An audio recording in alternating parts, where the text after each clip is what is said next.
Good morning and welcome to the Tuesday, December 6, 2022 Board of Supervisors meeting. At this time, we're going to call to order for the closed session. If the clerk could please read out that item. Item number 1, pursuant to Government Code Section 54957.6, conference with County Designated Labor Negotiators Judy Hawkins, Shay Johnson, and Nick Marvin regarding the following employee organizations: Sheriff's Management Union, SMU, Calaveras County Public Safety Employees Association, CCP-SCA, Deputy Sheriff's Association, DSA, Calaveras Management Union, Calaveras Supervisors Union, Service Employees International Union, SEIU Local 1021, SEIU Local 2015, unrepresented employees. At this time, is there any public comment? Seeing none in the room, I'll switch to Zoom. Are there any online? There is none. Okay. With that, we will convene into a closed session and see everyone at 9 o'clock. Thank you.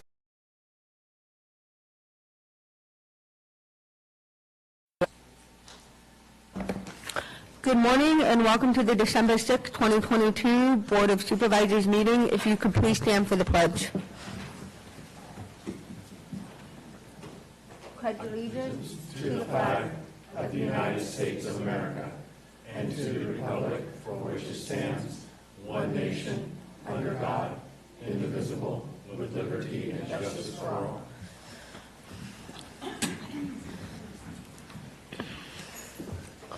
So earlier this morning we were in closed session, and at this time I'll have the clerk read out.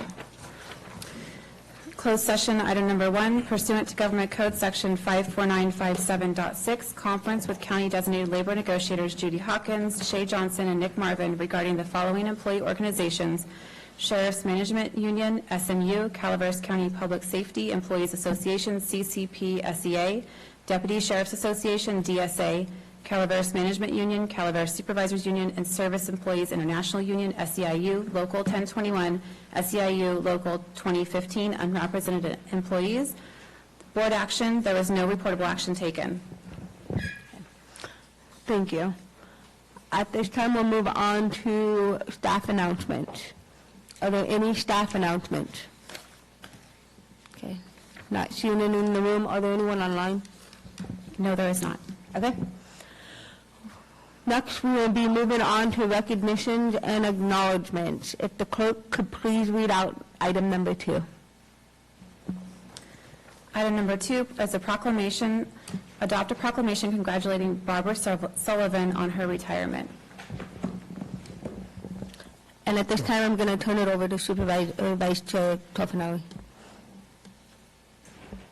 Thank you, Madam Chair. I'm going to do a Merida here. Barbara, come on up to the stand, the podium.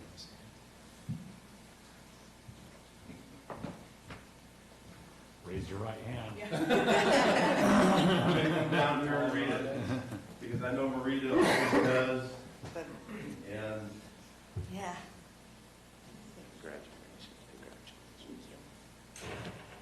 Let me move this over here so you can hear it.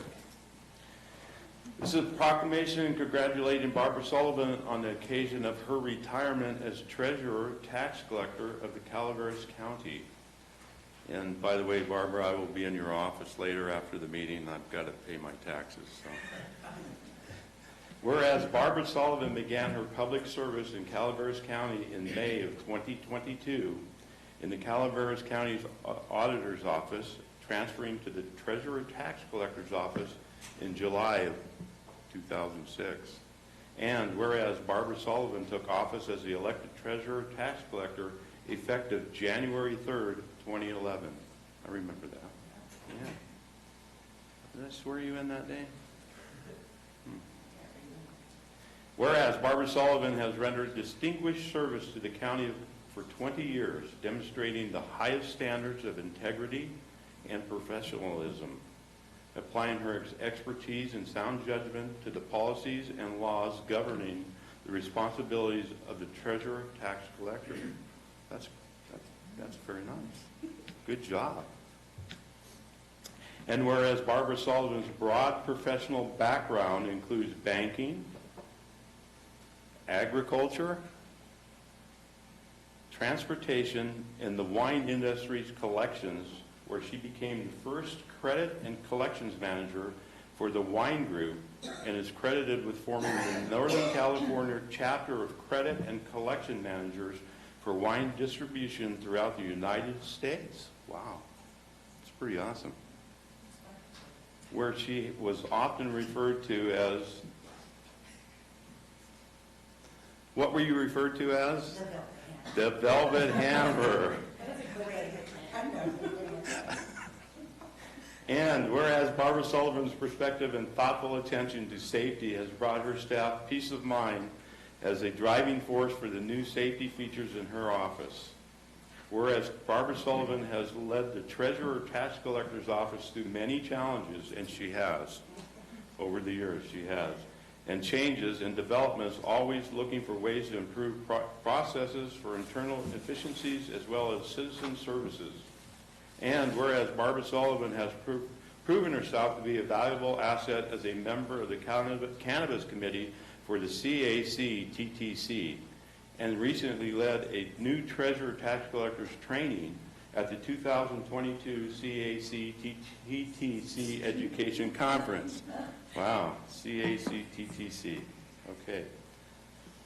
Can you tell us what that is? California Association of County Treasurer Tax Collectors. All right. It's a mouth.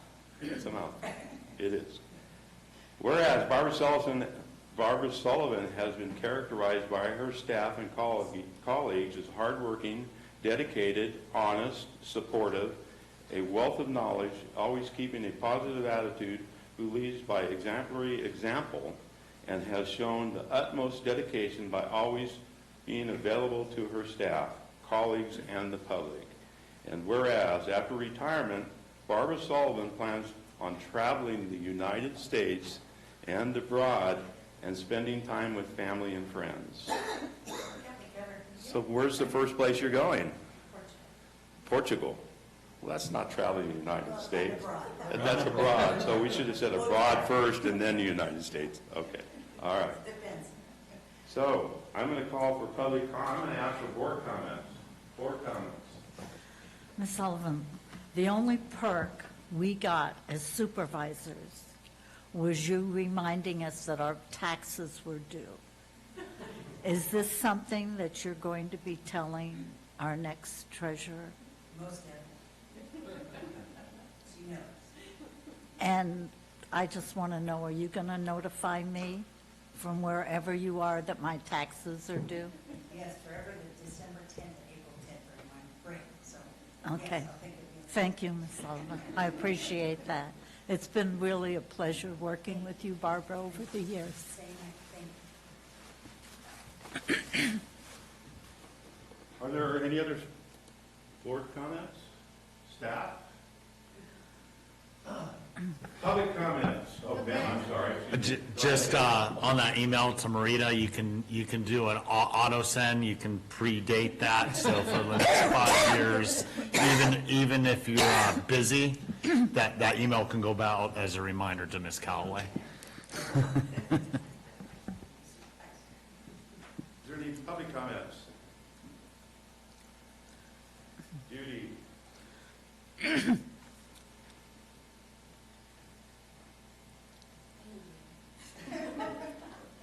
No, I just want to thank you, Barbara. You have been a pleasure to work with over my 7 years here. It was crazy in the beginning, 7 years ago with the Bee Fire, and you have been an absolute pleasure to work with, and you will be missed. It's been a pleasure. It's been wonderful. Thank you. I'm sorry you should have We're both in the same place. Yeah, go to the Azores in the summers.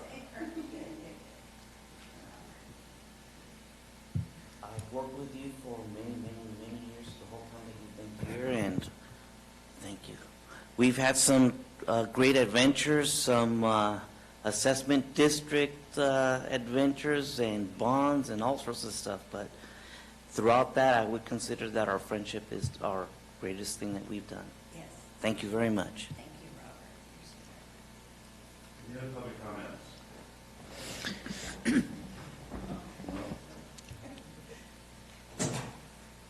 I just want to thank you for putting up with me.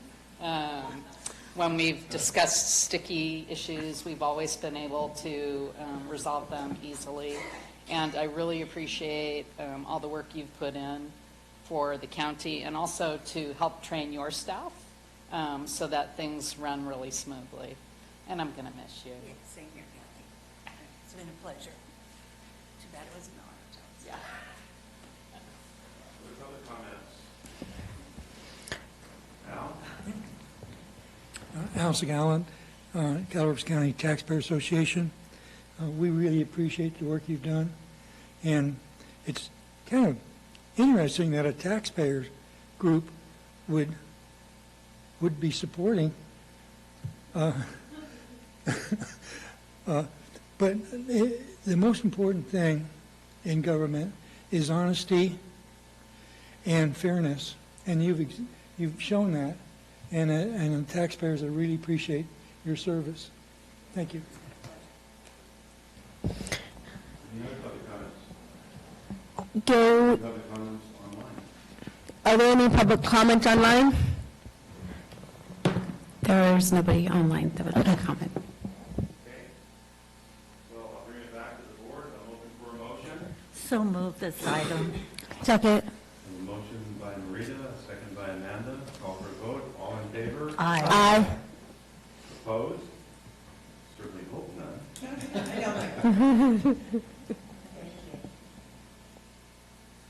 Now, therefore be it resolved that the Board of Supervisors acknowledges Barbara Sullivan for her dedication and exemplary service to the County of Calaveras, and be it further resolved that the Board of Supervisors commends Barbara Sullivan for achievements in the position of Treasurer Tax Collector and congratulates Barbara on the occasion of her retirement.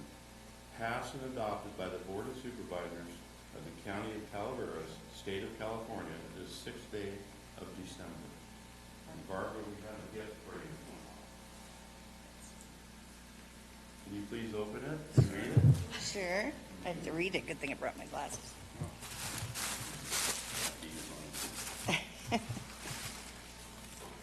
Oh, what? Oh. Ooh.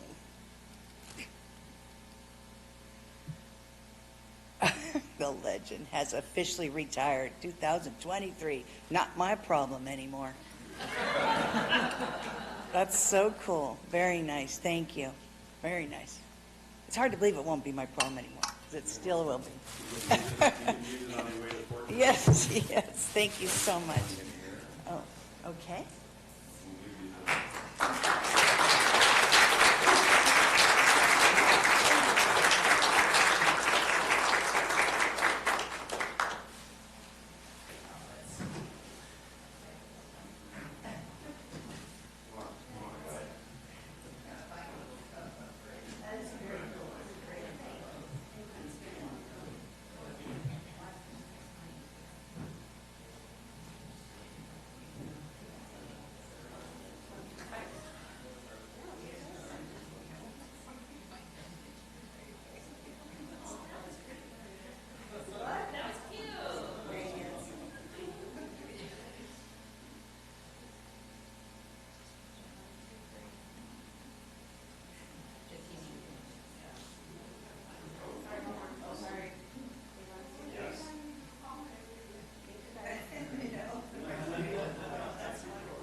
Next we have up is item number 3 under recognition and acknowledgement. If the clerk could please read out.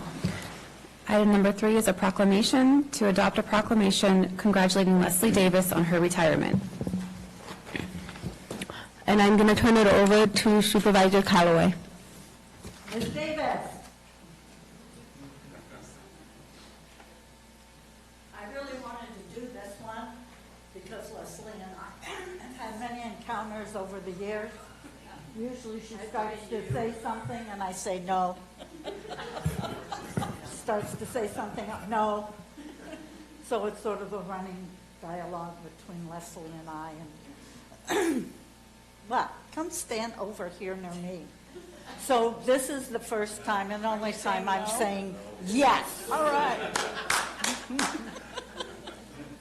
Whereas Leslie Davis began her public service in Calaveras in April 2000 in the Calaveras County, Calaveras County, we know it's the county. Thank you. And she started in the assessor's office. I'm making grammatical changes as I read this. Leslie served in the Calaveras County, in case you all don't know, Calaveras is a county, assessor's office for 22 years, with service as an appraiser, assessment standards analyst, assistant assessor, acting assessor, and elected assessor effective January 3, 2011. She served as a member of the California Assessors, I'm going to really screw that one up, Association for 19 years, took the position as CAA president in 2019. She served as a member of the Northern California Assessors Association. Can I just say AA? Okay. Leslie's earned the admiration and respect of her colleagues across the state with her dedication, enthusiasm, professionalism, and you're not going to believe it, but her sense of humor. She does have one. I know the board is, we're kind of, I try to avoid we it don't with see you. that. Yeah, we notice.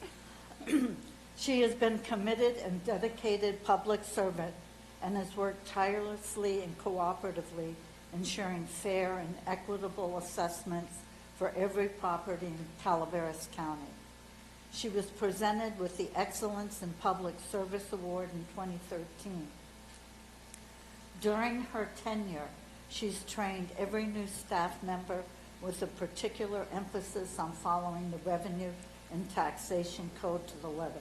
Not only did she make them do it, former Supervisor Terry Bailey and I had to go to a revenue and taxation code class because the board served as the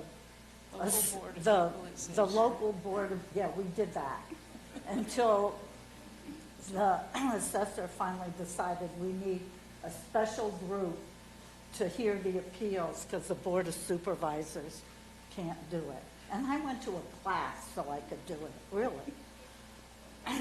And I had to pay for it myself. Let's see, sorry about that. I digress, truly sorry. She is a devoted member of Fred's of the Calaveras County Fair and Jumping Frog Jubilee from 2010 to 2017. She's well known for her detailed answers to questions, starting with, sit back, pour yourself a favorite beverage, and then she goes into a long dissertation of which we all learn from. You do it to us, you do it to the public. I love it.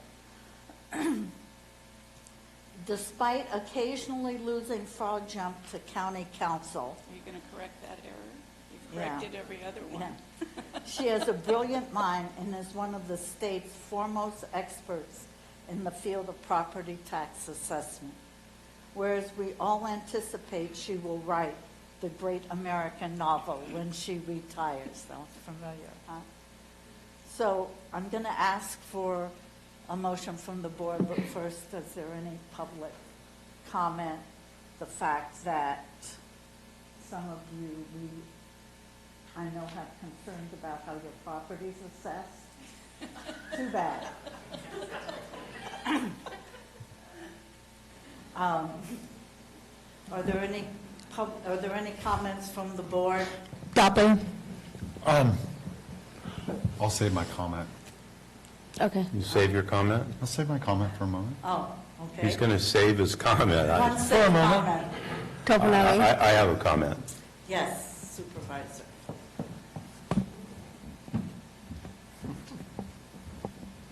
Ooh, this is getting pretty serious.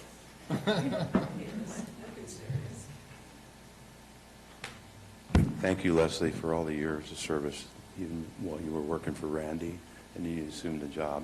I want to thank you for all your dedicated work you've done. and you always have an answer. If we have constituents that have questions from us and we ask you, you always have a question, you always have an answer for them, and it's a good answer, it's a correct answer. And even when you talk to them, even though they don't like it and you don't like telling them because you know they're not going to like it, you still tell them exactly like it is. That's very good. Thank you for that and for all the years we've worked together.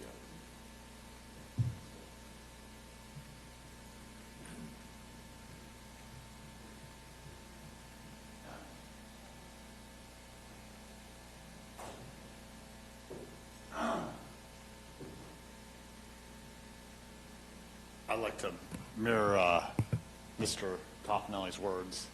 And for being clear, when I've gone in and asked questions, you've been very clear to me, how I'm wrong, why I'm wrong, sometimes, the hard truth is the way to portray it, and Leslie, and we knew we could always, what your hand was, we got to see it, so thank you. No other public comment. Any comments online? Are there any Zoom comments online? To talk. I know, I've got to speak it into the mic really fast. There is no Zoom comments. Okay, we'll go back to the room. Could you put the timer on, Mr. Segala, please? Oh, I think I gave him an extra 4 minutes last time, Marita. We can deduct.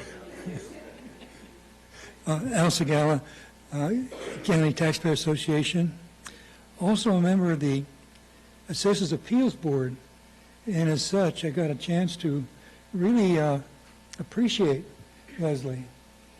She's a hard worker, honest, and fair. What more could you ask for a public official? Thank you, Leslie.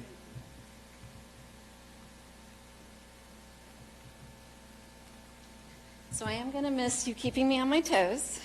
And in the beginning, when I would get the very detailed emails with all the history, I tried to match and give you very detailed, long answers. And have you noticed over the last 7 years, they've gotten shorter, shorter, and shorter, and now they're about 3 words.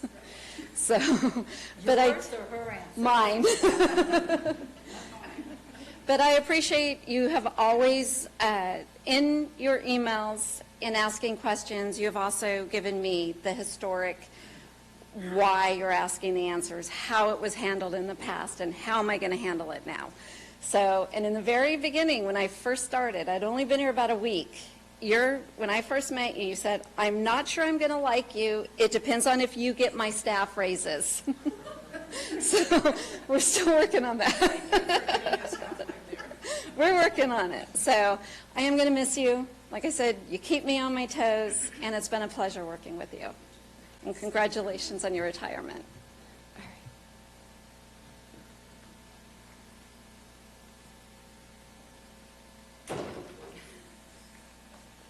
Did you see how that appointed department head just told you to get out of that? Yeah, I did.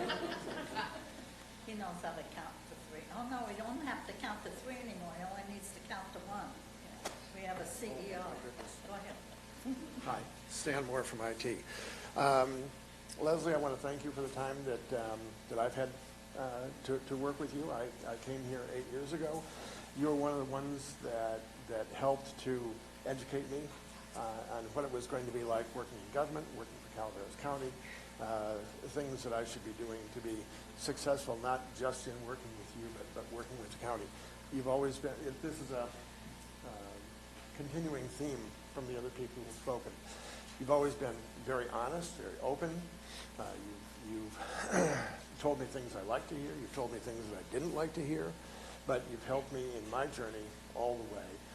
And you have been a great partner of IT all along. We've laughed together. There have been times where I haven't laughed when I've been talking with you. But it's been overall. But it's been a wonderful relationship.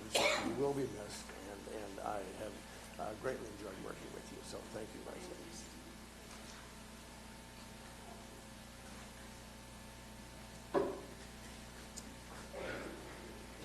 Leslie, you and I met when we were both in the assessor's office, and so I've worked with you in all of your various roles. The one thing I can say about her is she is extremely knowledgeable, and the one thing that I'm really concerned about, somebody mentioned writing a novel. I'm hoping you're going to write down all of that information you have, the historic knowledge of what's happened in the county and what boards have voted what in over the years, because you can always count on Leslie having said, oh, but do you remember when? And then she would just recall everything that occurred. And some of that is not written down anywhere. So maybe you can be writing that. Don't I think that's a good idea. Anyway, it's been a pleasure, and congratulations.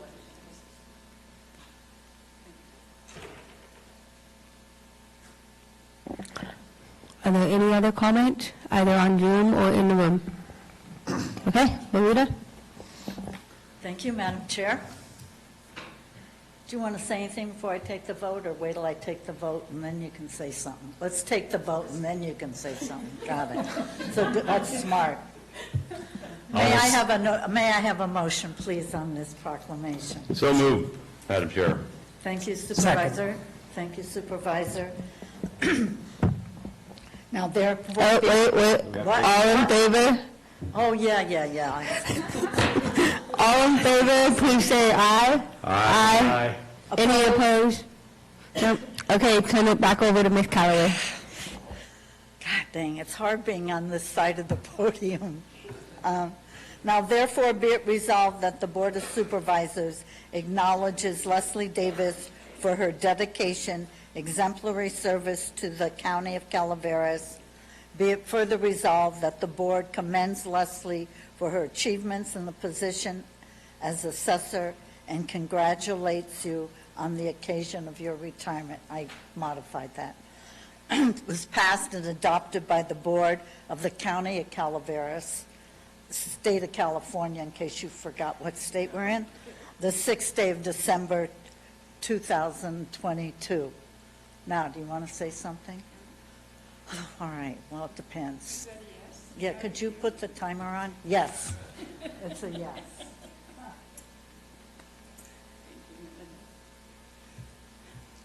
Madam Chair, honorable members of the board, my mother raised us on cliches, and one springs to mind as I listen to these comments, and it was, we stand on the shoulders of others. We stand on those who came before us, and for that I appreciate all the information I got from Randy Metzger, my successor, and those who came before him, Bill Ratterman and Charlie Clark. I also stand on the shoulders of my team. They are the ones that make us look good.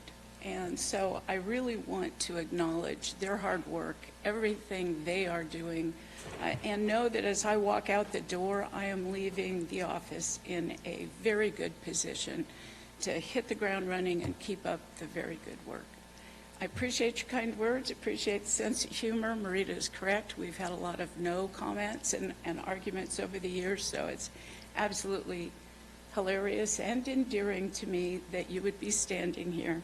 I just want to close by saying public service is a privilege, and it's been a privilege and an honor to serve the voters and residents and property owners of Calaveras County for almost 23 years. You can't know how much I appreciate that and how much I appreciate the collaboration that we've all had in helping to move the county forward.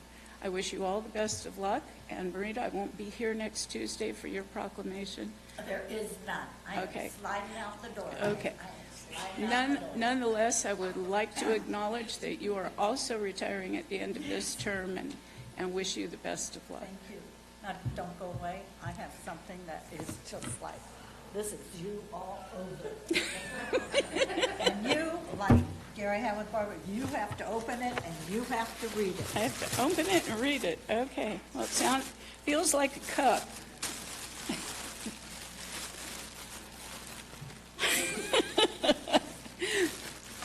Assessor, I'm not arguing. I'm just explaining why I'm right. Thank you.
wrote it.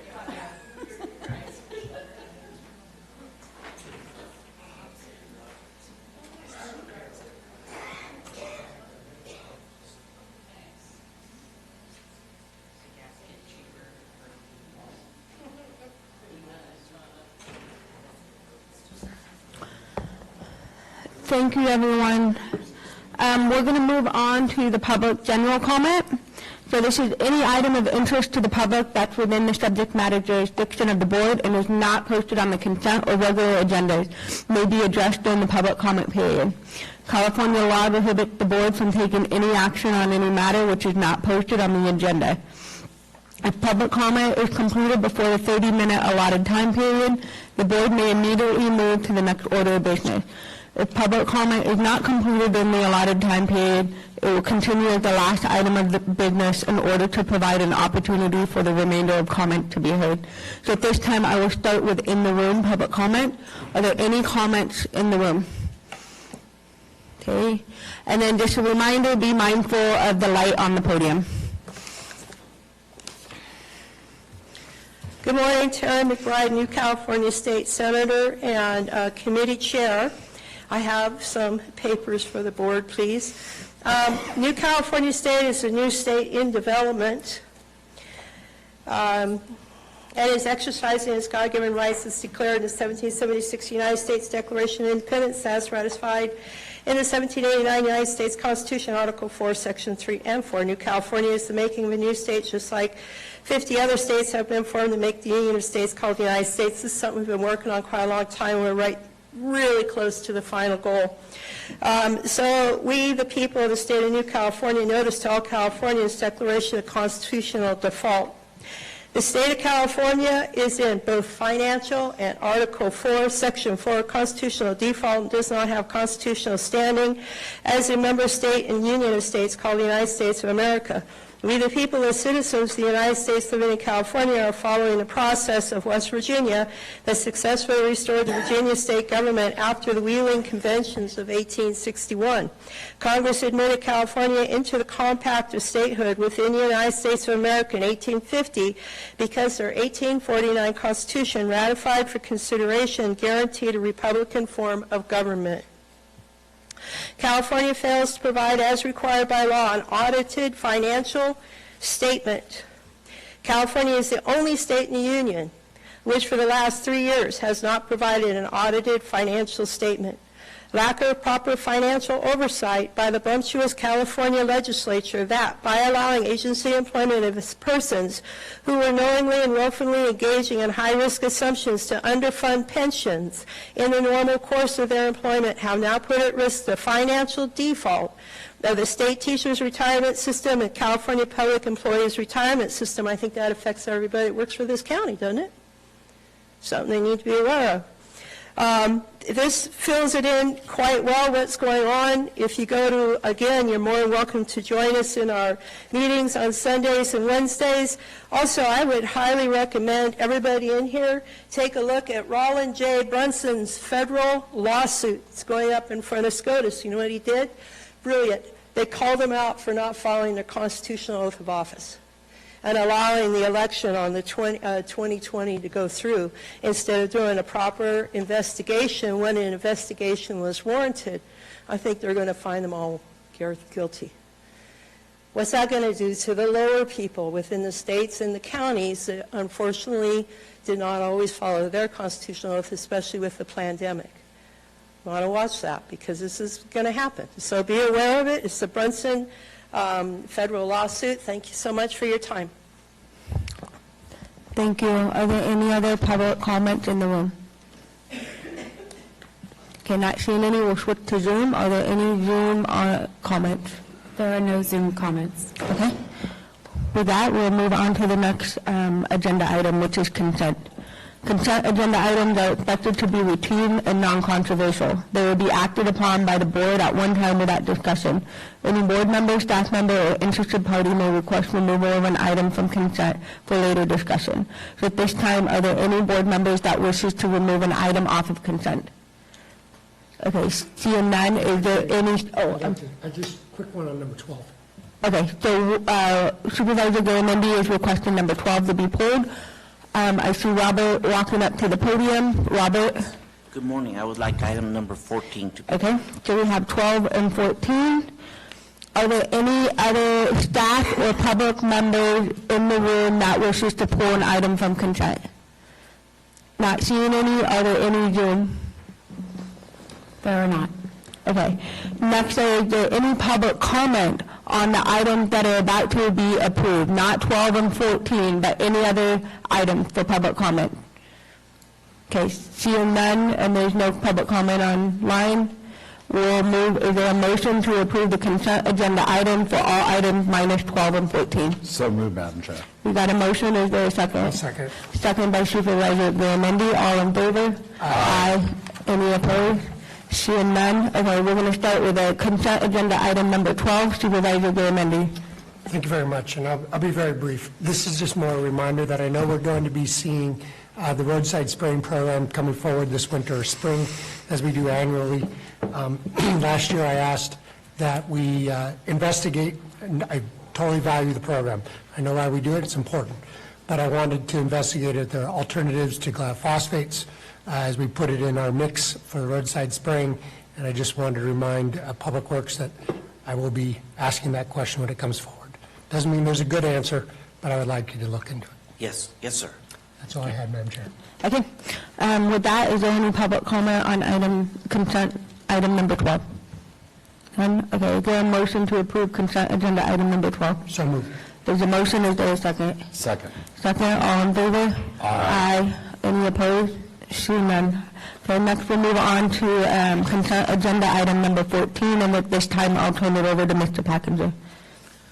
Good morning.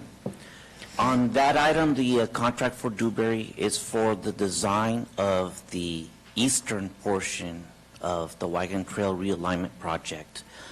Unfortunately, the copy that was submitted electronically within the board package is missing some pages that need to be included in the contract. I have copies of those pages here for you, and I believe the electronic copy has been updated.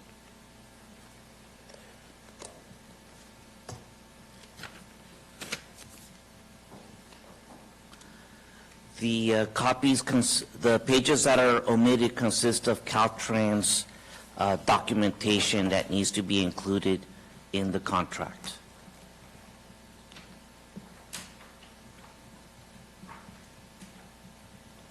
And as long as we're speaking about the wagon trail, the pavement is complete. They're doing all sorts of finishing touches. There are guardrails, striping, dikes. There's a lot of work that still needs to be done.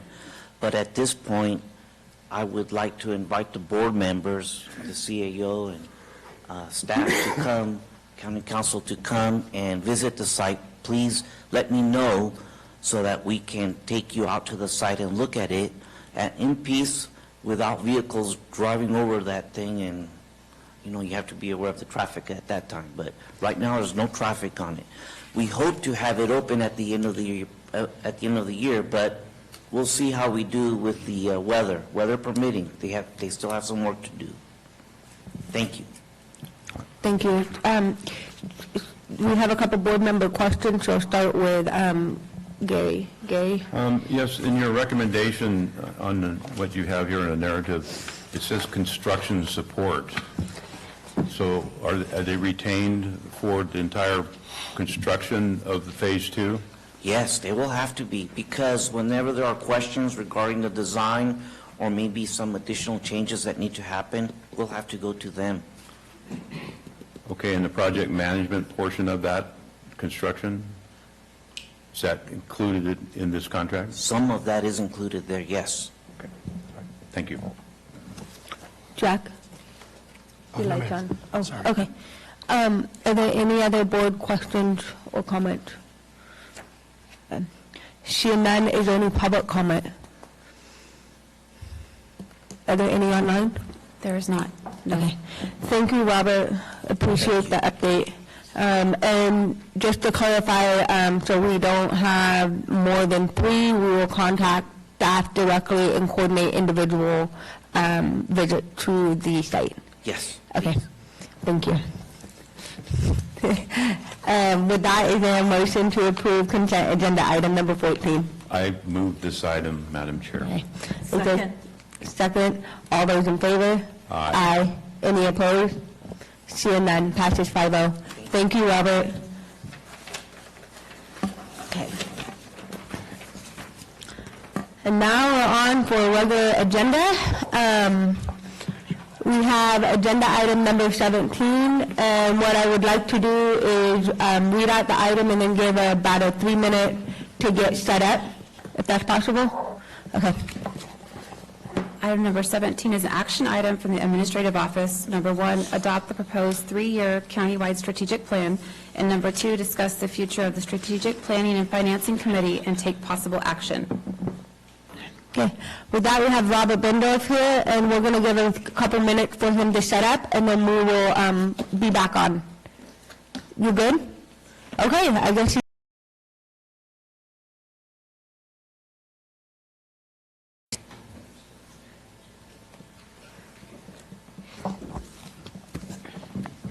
Good morning, good to see you. Good morning.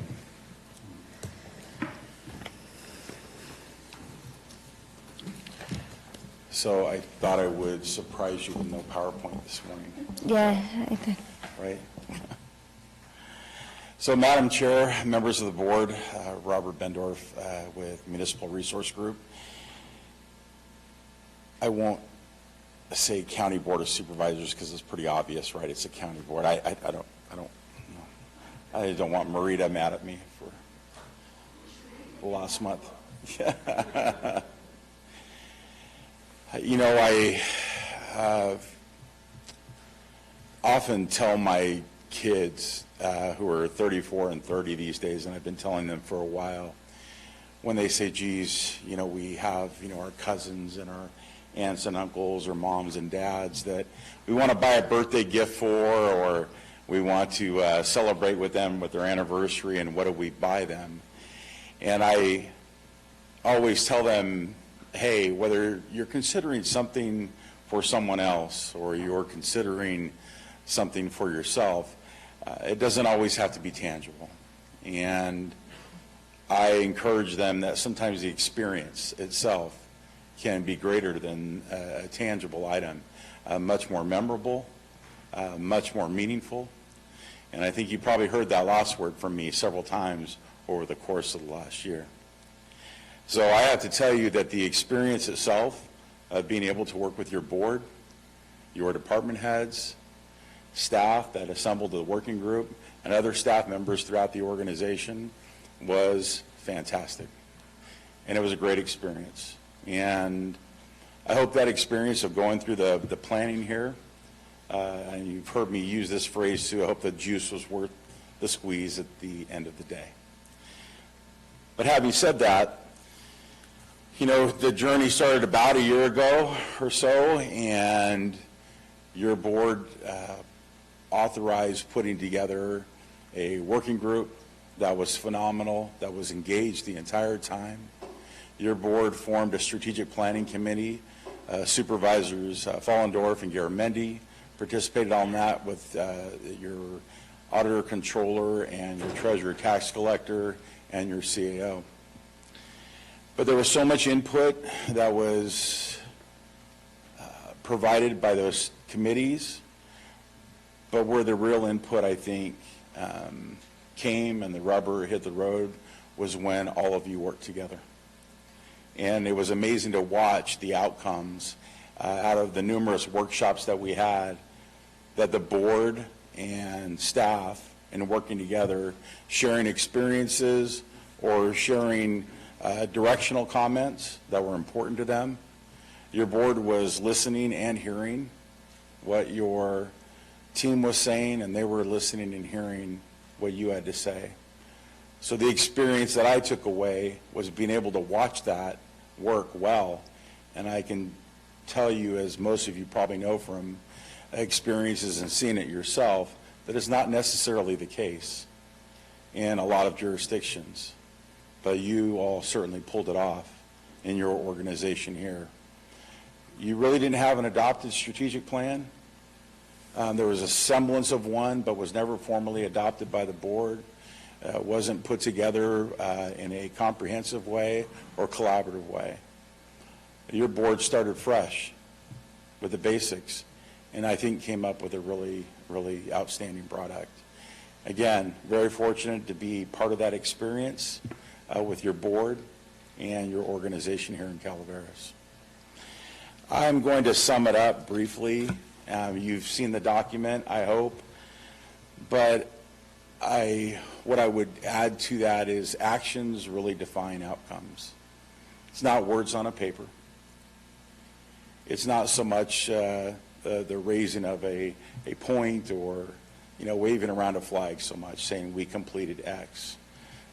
But those actions that I think were all present during the process was collaboration, communication, trust, and coherence. And it was amazing, again, to be in the catbird seat and watching this occur amongst your folks in your organization. Which leads us to the strategic plan. Again, it was, I'll call it a labor of love, but important for me as you will go through the strategic plan, and I think it was an excellent job. I can't wait to see it in final production. Excellent job of the person that designed the final outcome.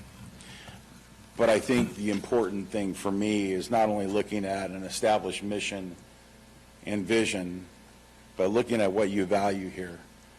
It was interesting in going through that process with your board and your department heads and your management team members about what you value here in Calaveras County. It was really difficult, I think, to push it down to maybe 4 or 5 core values because there were so many. And I think that's fantastic.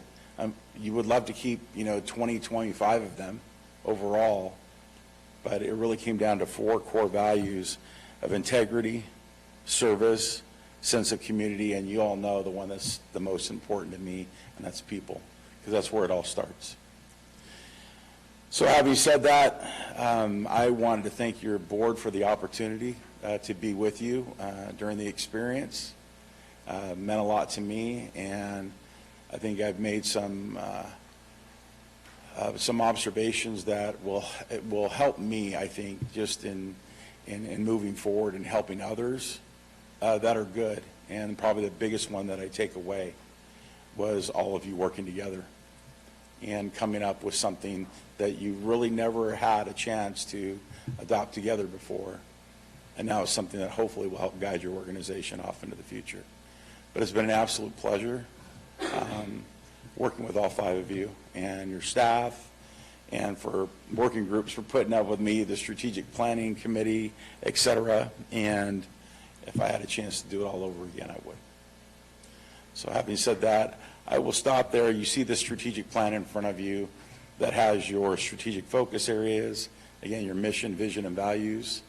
And I'm more than happy to answer any questions. And I know we have some working group folks here as well. And if you have any questions, just refer them to Sarah. She was there the whole time. Thank you, Robert. I appreciate all the work and the collaboration we did with the Strategic Planning and Finance Committee and the working group. And I think it's a huge shout out to the working group because they really put a lot of work and time into this and getting this in front of the board.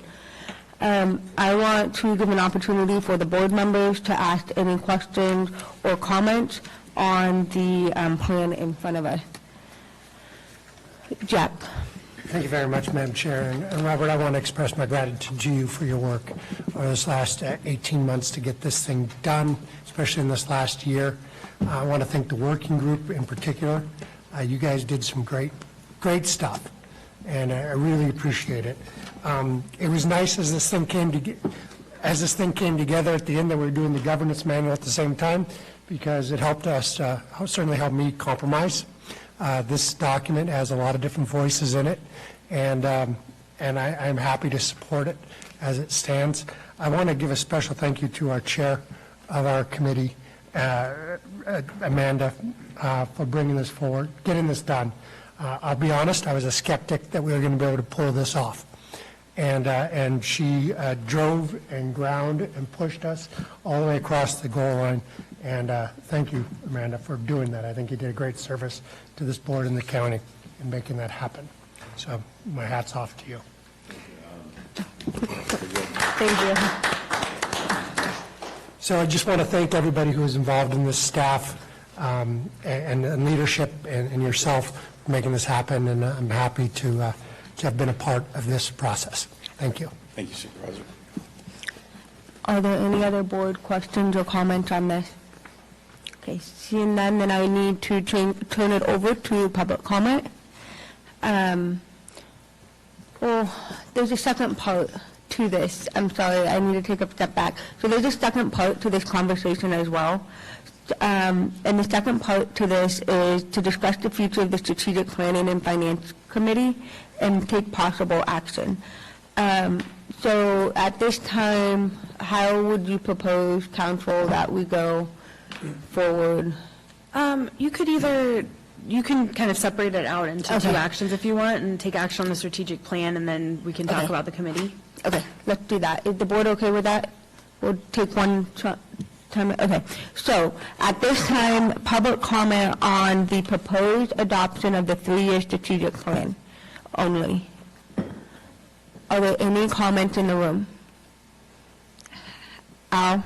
Oh, my apologies. I'm sorry. Sorry, Robert.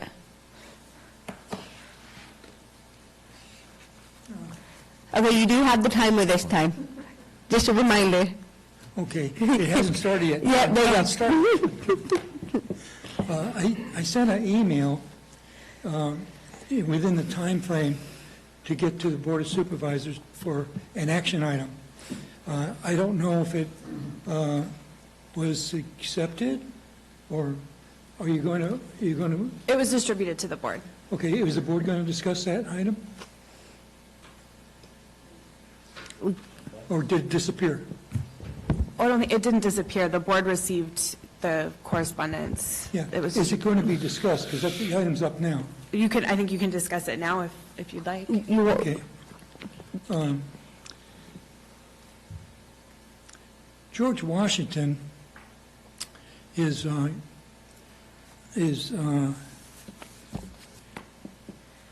said, we were talking about the nature of government. He said that government is not, I'm paraphrasing, not a social club or a philanthropic organization. It's essentially force, and like fire. And fire can be a dangerous servant and a fearful master. So if you would accept that the nature of government is force, and it's not a social club, then it makes sense to ask the question, what is the legitimate use of that force? Is it to take from some to give to others? We do a lot of that. Is it to exclude some people? We do that too. If the nature of taking money, sometimes called taxes, and when the private sector does, it's called theft. If you just say it's plunder, then there seems to be 4 categories of plunder. The few plunder the many plunder the few, everybody plunders everybody, and the 4th one is the absence of plunder. I think that last one is really the goal of our founding fathers when they formed the Constitution. This is why in the 5th and 14th Amendment made very clear that the nature of human rights is life, liberty, and property. If we focus on that, we can pretty well stay out of trouble and not hurt our citizens and not hurt our economy. As you probably know, free people are productive people, and it brings about prosperity, which is happiness, and we want to be happy. Thank you. Thank you, Al. Are there any other public comment in the room? I'm not seeing any, so I'm going to switch it over to Zoom. Are there any public comments online? There is not, no. Okay. We'll bring it back to the board for this item. There was a suggestion given by the public. If there's any further discussion by the board members, open it up. Seeing none. So we have a plan in front of us, and we have staff here to, with a recommendation. Is there any motion to approve the strategic plan, 3-year plan? So moved. Okay, moved by Supervisor Garamendi. Is there a second? Second. Second by Supervisor Stopper. All those in favor? Aye. All those opposed? Seeing none, passes 5-0. Thank you, Robert, for everything. Appreciate it. Yeah, Madam Chair, I just wanted to say thank you again. Congratulations, Supervisor Callaway, and all your years of service, and a wonderful retirement ahead of you. But I really appreciate each one of the board members. I think you were very diligent in what you did. It took a little while to get there because we had to build it, and but you were honest with me. You were very straightforward in your comments, and I appreciated that. And I think you made for a tremendous product here. So way to set that groundwork and that foundation here in Calaveras. Very good. And Robert, Yes, you're sir. out of time. Again, I just need to pay attention. I've been out of the game a while, Supervisor. Thank you. Madam Chair, if I may. Robert? Robert, you're not done. Thank you for your comments. I mean, it's been over a year we've been working on this, and you know, you've been through a lot with us. It's not just working with the board and everything. We've been through a lot of transition and everything, and we're really looking to the future and setting our foundation with this, and we really appreciate you being a part of that. My privilege. Jack, do you have the? I'm sorry. Okay, I just want to make sure so I don't get, okay. Thank you, Robert. We have a second part to discuss, which is discussion of the future of the Strategic Planning and Finance Committee and take possible action. So Supervisor Garamendi and I and the committee, Kathy's here in the room. Is anyone else on that committee here? We had a broad conversation on now that this has been adopted, what is the future of the Strategic Planning and Committee from the board? And if we're not in a position to make that decision today, at some time in the future, we would like more direction from the board. But where does the board want us to go? And part of the discussion at the committee was, you know, revisiting, do you want this committee to stay to revisit this over the next X amount of time, just to ensure that we're staying on course, or do you want us to take a different route at this time?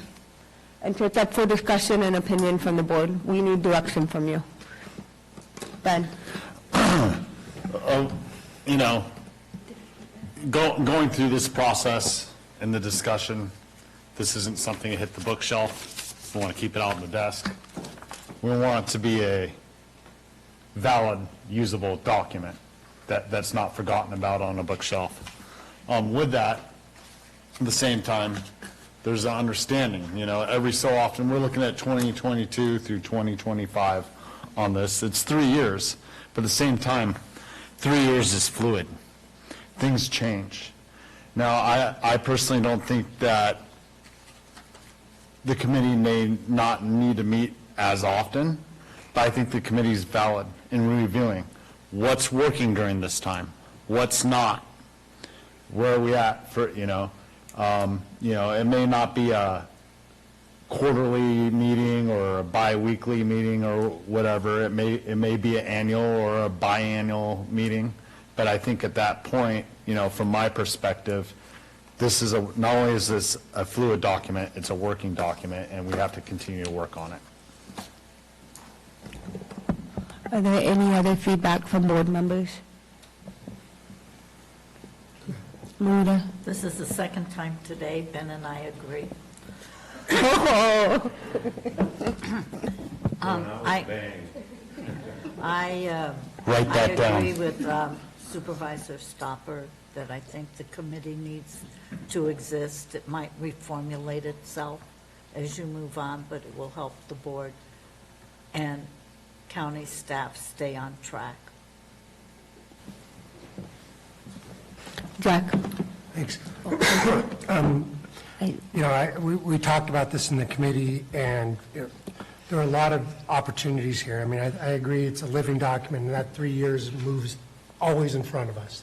And so we have to stay on that. That said, what are we going to do immediately? Because we have to implement some of this to see how it starts going. And one of the things we talked about was that this was a strategic planning and financing committee. And, we've got at a later agenda item here, we talk a lot about financing in this county, capital projects. Is that something that this board wants to take on as a whole or put in a committee? We've got issues around policy. When we originally formed this, we said we were going to take on policy. We decided we couldn't drink the ocean with a single cup, so we did prioritize and went after the strategic plan first, but policies are still out there. And we have to have policies in place to match the strategic plan. If we're pro-business, what are policies that may hinder that? If we want growth or health, what are policies that we need to enact or change? So there's still a lot of work to do, but I do think that this board should, if we decide to keep this committee going, should ask this board to focus on some of those pieces. Otherwise, it'll be too distributed and we won't get anything done. And then also the question is going to come to Marita's point, who's going to serve on that committee. So there's still a lot. We've got a great product here, but it is just the first step. So that'd be my question to the rest of this board, how they want to go. Okay, you have any?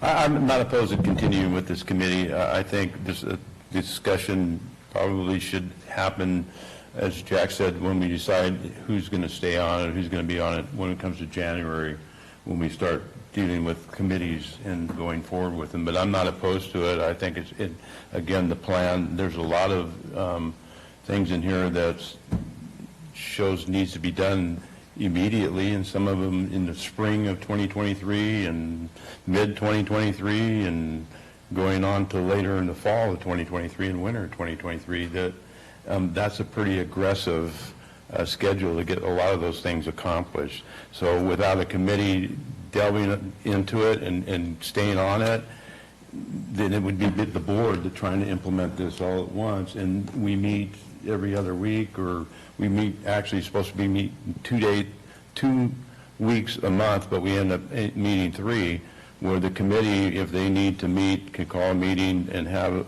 discussion on implementing and where they are on all of these projects that are in here. So I'm in favor of continuing with it, just to keep this thing going and implementing all the plans that are in it. Okay,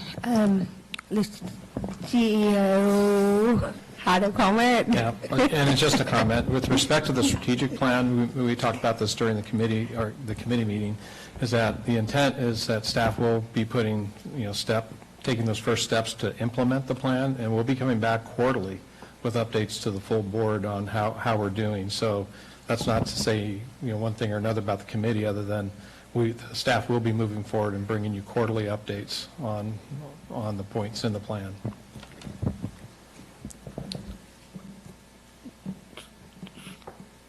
Are there any other comment before I move it over to public? Okay. Is there any public comment? Okay, none in the room? Nothing, okay. Is there any online? There is not. Because I see a couple of people in the audience. If there's anything you want to say, tell us. No? Okay. Doug? Here it comes, because one of the items in here is very aggressive. Doug Oliver, Chief Building Official. Thank you. You coasted out of me. It's not to address the aggressive timelines, and I think I can speak for most of the department heads to see these timelines and say challenge accepted. I would, if I was to make a gamble at a recommendation, it would be that this committee slowly moves towards coordinating with department heads in alignment with the budget and the budget timeline to be able to say, okay, these items are being brought forward and they are going to be budgeted for, and whether or not they're going to work in that year or not. Similar to other mechanics I've seen in the past where there is a process before you bring to the board what your budget's going to look like. Pair it with, I've been through these committees and we have some consensus with the public, with our financing, with our strategic planning, something along that line where we can demonstrate to the board that the ideas in our budget have been vetted thoroughly and are acceptable within the framework of the strategic plan. In addition, I might recommend that the committee move more into forward planning and have more of a focus on how to arrange that forward planning communications that department heads can communicate a year, 2 years in advance, slowly build into that strategic plan beyond 3 years. Are we going to look at a 2-year snapshot beyond that 3 years, a 3-year? I mean, as we get more confident, do we want to move further into 5 years, or do we want to keep it at, let's just do baby steps and hit it every extra year? So something to think about as far as development. You caught us whispering back there, but I think Craig hit the nail on the head pretty much, and so I'm just kind of adding a little bit of flavor to this conversation. Thank you. Just smiling. Thank you. Thank you, Doug. Okay, if there's no other comment, I'll bring it back to the board. We do need to take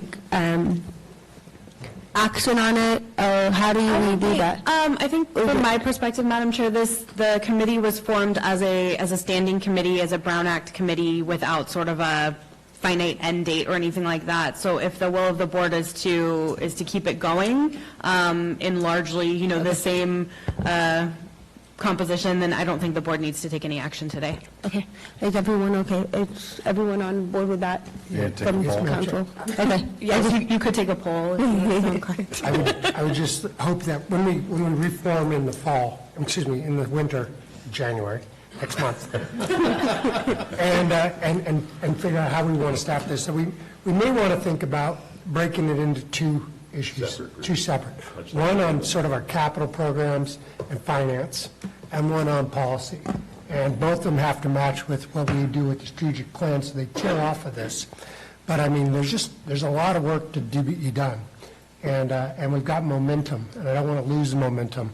And we're going to have major financing questions coming up this winter and spring, and so that's going to have to be one thing, and they're going to have to tear with the policy. So we may think about in January bifurcating the committee at some point. Ben? I was just say, don't run too fast, Robert. The check's in the mail. And I have to agree with Jack on that. We had previously a committee that he's speaking of that we really got things done in. So I'm in agreement with that when we get to January. Perhaps, that's just a suggestion, but perhaps the committee can convene in January, discuss what it thinks, might be what you just described, Supervisor Garamendi, something like that, and then bring a recommendation forward to the board. We can put something on the agenda early next year if you do in fact want to kind of split it or create a second committee or give them different tasks or something like that. Yeah, that'd be great, and we should probably try to get that done before we select committees. And so I don't know, do we have enough time to get that done?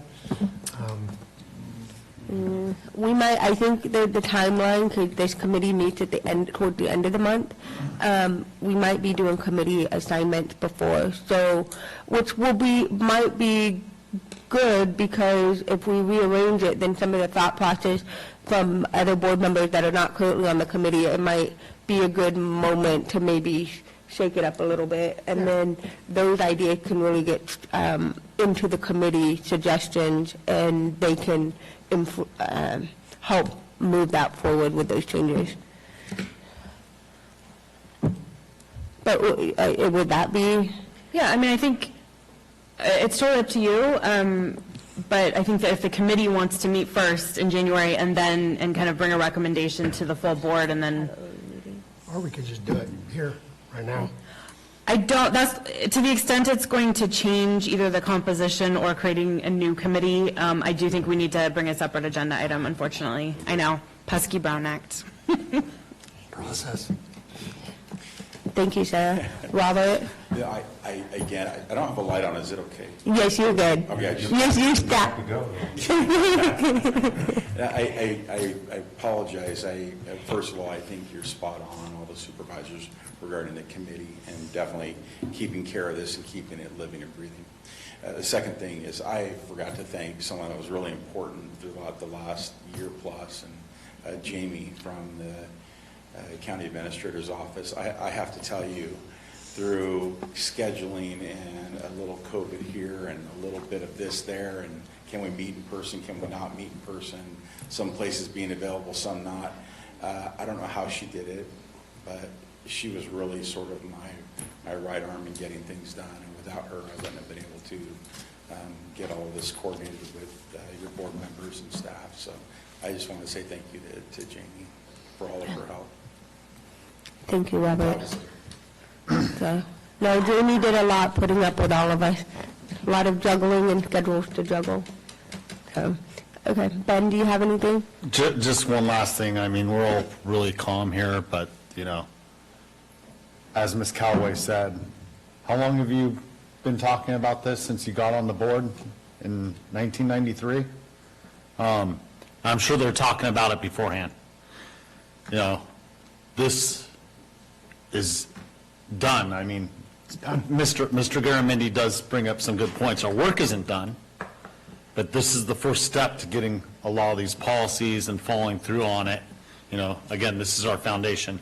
I want to thank you very much for, you know, keeping us in line and getting us going in the right direction, you know, and getting it so that the collaboration of the entire county with the employees that you brought up, Jamie, from administration all the way to everyone that was showing up to those meetings and working together. I mean, it was a really good experience to have everyone working together from top to bottom and bottom to top. So, thank you. Thank you. Okay, so I think we have direction for now for the second item. We don't need to do a vote. And we'll move on to the next agenda.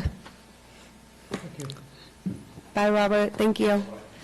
Okay, next on the agenda is regular agenda item number 18, and I'll let the clerk read out. Item number 18 is a resolution from Planning, find project exempt from CEQA, conduct a public hearing, and adopt a resolution establishing Agriculture Preserve and Williamson Act contract number 390 for a total of 280 acres for Harold V. and Geraldine A. Hattler et al. Before you speak, I need to open it up because it is a public hearing. So, public hearing open. Gina. Good morning, everyone.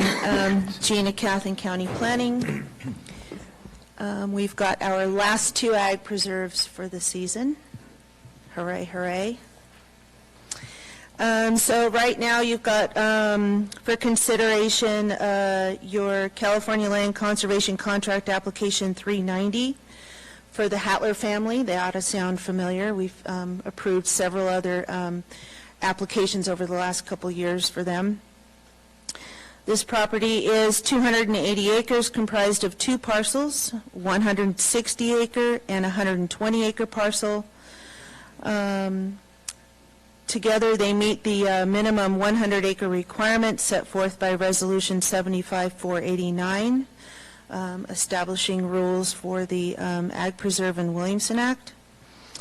This property is located 7.5 miles west of Copperopolis, adjacent to the 707 acres of land you entered into the Ag Preserve for the Hattler family last year under Contract 381. This land has been in ag production for more than 60 years. Currently, the land is leased by Rex Whittle, who leases also the adjacent 707 acres. The ag operation consists of a total of 85 beef cattle. For purposes of this portion of the application, about 16 head generate a gross annual income of $8,320. As always, a feasibility study was conducted by Scott Onetto, our county farm advisor, which indicates the land can produce a gross annual income of $29.70 per acre. Both of these exceed the minimum requirements of $2,000, again set forth by Resolution 75-489. This property is designated by the County General Plan as resource production, which identifies lands capable of and primarily used for agricultural operations, and includes lands for conservation easements.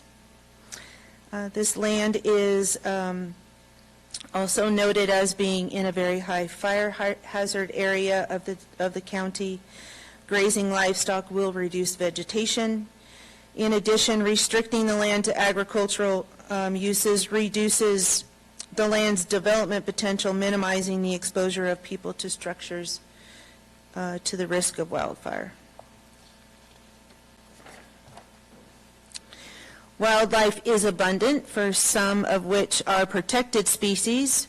Policies of the conservation and open space element of the general plan encourages open space for the preservation of natural resources such as wildlife habitat, in addition to the managed production of resources, including forests, rangeland, and agriculture lands.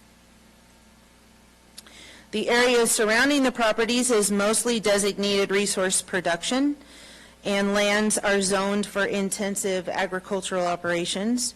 There are thousands of acres specifically being utilized as for livestock grazing on this part of the county. Establishing a Williamson Act contract on this property is consistent with the surrounding zoning and land use.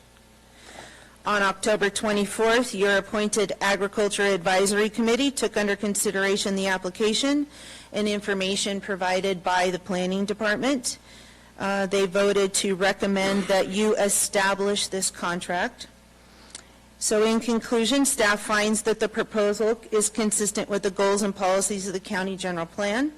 Additionally, the California Land Conservation Contract application meets the minimum requirements set forth in Board of Supervisors Resolution 75-489. In addition to Chapter 17.18 of the County Zoning Code, staff's recommendation is that you establish Ag Preserve and Williamson Act Contract 390 for the Hattler family. Any questions? Are there any questions from the board? Okay, can I open it up for public comment? Or do you need to? Okay. Is there any public comment on this? I'm not seeing anyone in the room, so I'm going to go to Zoom. Is there anyone on Zoom? There is no public comment on Zoom. Okay, this is a public hearing, and seeing that there's no public comment, we'll move it back to Gina if there's anything more. I have nothing more. Okay, with that, then I'll close the public hearing and bring it back to the board. Ben?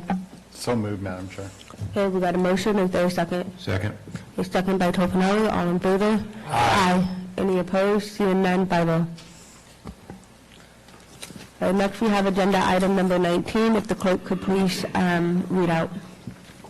Item number 19 is an ordinance from planning. Number 1, find project exempt from CEQA. Number 2, authorize summary publication and a brief property description.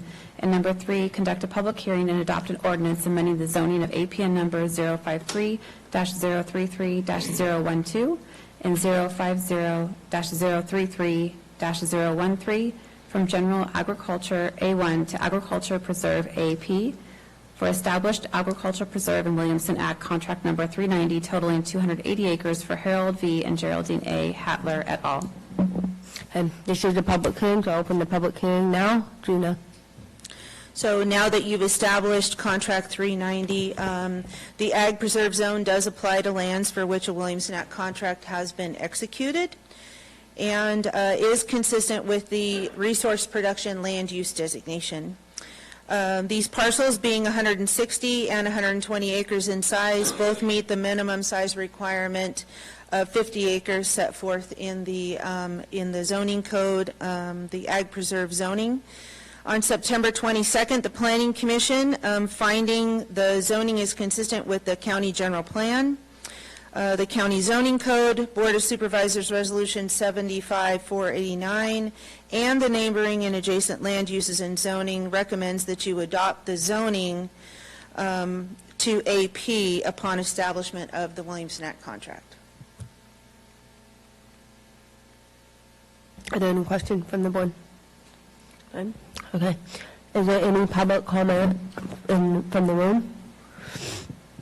Seeing none, is there any Zoom comment? There is no Zoom comment. There is no comment. Anything else, Gina, before I close the public hearing? No. Okay. At this time, I'll close the public hearing and bring it back to the board. Is there a motion? So moved, Madam Chair. Moved by Stopper. Is there a second? Second by Toffenali. All in favor? Aye. Any opposed? Passes 5-0. Next, we have agenda item number 20. If the clerk could please read out. Item number 20 is a resolution from planning, find project exempt from CEQA, conduct a public hearing, and adopt a resolution establishing Agriculture Preserve and Williamson Act contract number 392 for a total of 1,172.21 acres for Rutinio Avila et al. At this time, I'll open up the public hearing and turn it over to Gina. The county received a California Land Conservation Contract application to establish Ag Preserve Williamson Act Contract 392 for a total of 1,172.21 acres of land located at 2010 Hunt Road in Copperopolis, approximately 2.5 miles west of the Hunt Road and Highway 4 intersection. The 1,172.21 acres is comprised of 5 assessor parcels and 3 legal parcels. Prior to the applicant's purchase of the land in July of this year, the property has been used as a retreat center since at least 1980. As such, improvements on the land include 2 houses, 1 shop, 2 cabins, a storage building, sleeping quarters, a swimming pool, 5 septic systems, and a private airstrip. They got a lot going on.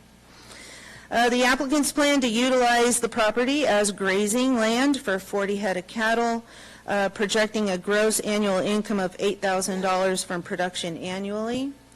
Feasibility study was conducted on the property, finding the land can produce a gross annual income of $29.70 per acre annually. Both of these exceed the minimum requirement of $2,000. The property is designated by the county general plan as resource production, which identifies lands capable and primarily used for agriculture operations. As we know, this also includes conservation easements.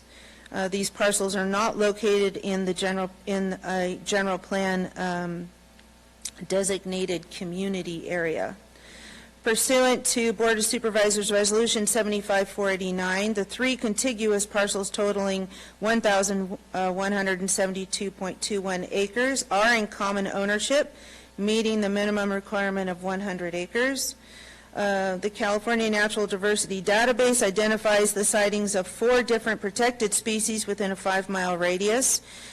Policies of the conservation and open space element of the general plan encourages open space for the preservation of natural resources, which includes wildlife habitat, in addition to the managed production of resources, including forest, rangeland, and agriculture lands.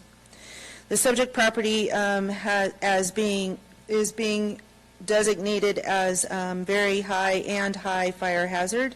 As always, grazing cattle will reduce the vegetation, thus reducing fire hazard. The surrounding lands are primarily used for agriculture. Thousands of acres being utilized as agriculture land. Nearly all of the land west of Pool Station Road is designated resource production and working lands, as well as resource management. Zoning ranges from agriculture preserve to A1, general ag. North of the subject property lies the Circle 20 subdivision, which are all 20-acre parcels zoned rural residential. And directly to the east are parcels in the rural transition A, land use designation and zoned residential agriculture. AP, A1, as well as RA are all resource zones permitting agriculture operations. And even though RR is a residential zone, the rural residential zone also allows agricultural operations, finding the proposed land use consistent with the surrounding areas. On August 24th, the Ag Advisory Committee met, taking under consideration the application and information provided by planning, and they voted unanimously recommending that you establish this contract. In conclusion, staff finds that the Ag Preserve and Williamson Act contract are consistent with the goals and policies of the county general plan, county zoning ordinance, and surrounding zoning and land uses. Additionally, the California Land Conservation Contract application meets the minimum requirements set forth in Resolution 75-489, as well as Chapter 17-18 of the County Zoning Code. Our recommendation is that you establish this contract, 392, for a total of 1,172 acres. And any questions? Is there any public comment in the room? Okay, seeing none in the room, is there any online? No, there's not. Okay, bring it back to the board. Jack? I have a quick question. Yes. I'm going to support this, but this is a question that came to mind when I was reading the packet last night. At what point does, this is to preserve ag lands and activities, this is primarily used as a retreat center, as I understand. It has been, yes. So at what point is it a retreat center, the primary activity, versus ag? Well, for one, they're not planning on continuing the retreat center. I believe the retreat has been discontinued for more than 12 months. If they wanted to operate the property as a retreat, one, we would have to look for compatibility with the zoning. Two, we would have to evaluate it, take it to the Ag Advisory Committee to determine whether or not the retreat use might be a material breach of contract, because government code is very specific about the land being utilized for agricultural primarily. A retreat center could very well be seen as a non-compatible use. Thank you very much. Thank you for that clarification. Marita? Gina, I'm going to piggyback on what Jack asked. What about ag tourism? Agritourism is another activity that is permitted in the Ag Preserve Zone. But again, any activity in an Ag Preserve and a Williamson Act contract would have to go before the Ag Advisory Committee for consideration. And depending on what that is, because, the proposals could be very wide-ranged, may or may not be determined to be compatible. And depending on what it is that's proposed, a consideration of whether or not allowing such use may or may not be considered to be a breach of contract. But there's existing structures. There's existing structures. That would allow that, I guess physically, yes, but again, they would have to get permission, so to speak. Even if we have a permitted use enumerated in the code, it has to go before the Ag Advisory Committee to determine whether or not it's a compatible use. So I think it's just, it pretty much is going to be compared to scale. What is the ag operation in scale of what it is that they're proposing? If anything, at this point, they have made no indication that they are thinking about or even considering moving forward with the previous uses. There's a lot of members of the family that are involved in this property, so they may very well determine to utilize the property for their own, purposes. After speaking with the applicants, it's my understanding that they are moving back here from Texas, and so they're relocating back to Calaveras County. I don't know, like I said, there's multiple members of the family that are on title, so they may just have plans of utilizing it strictly for themselves. Thank you. Are there any other questions? Okay, then at this time, I'm going to close the public hearing. Is there a motion? So moved, Madam Chair. Is there a second? Second. All in favor? Aye. Any opposed? Seeing none, 5-0. Okay. Move on to agenda item number 21. If the clerk could please read out. Item 21 is an ordinance from planning. Number 1, find project exempt from CEQA. Number 2, authorize summary publication and a brief property description.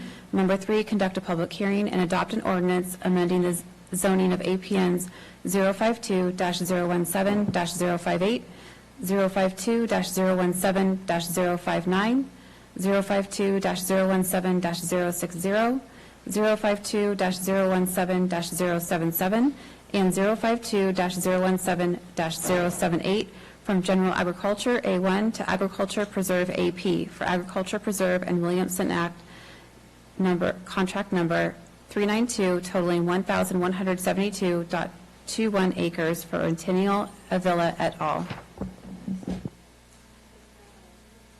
At this time, I will open the public hearing and turn it over to Gina. So upon establishment of an ag preserve and California Land Conservation contract, the subject parcels are restricted. Restricted by that contract must be zoned AP, ag preserve. The purpose of the ag preserve zone is to protect and preserve lands for intensive agricultural and ranching production. The minimum parcel size for new parcels in the ag preserve zone is 50 acres.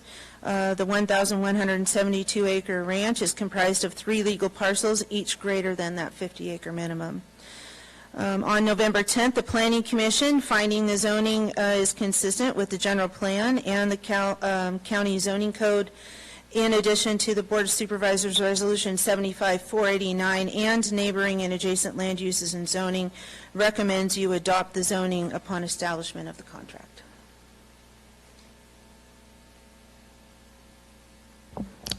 Good? Okay. Is there any public comment? That was a quick one, that's why. Is there any public comment in the room? Okay, seeing none. Is there any on Zoom? There is not. Okay. We'll bring it back if there's not any other staff or board member comments. Seeing none, I'll close the public hearing. Is there a motion? So moved, Madam Chair. Okay, we got a motion. Is there a second? Second. There's a second. All in favor? Aye. Any opposed? Seeing none, we pass it 5-0. Thank you, Gina. Thank you. At this moment, we're going to take about a 5-minute break to allow staff to get set up. So we'll be back in 5 minutes. Thank you.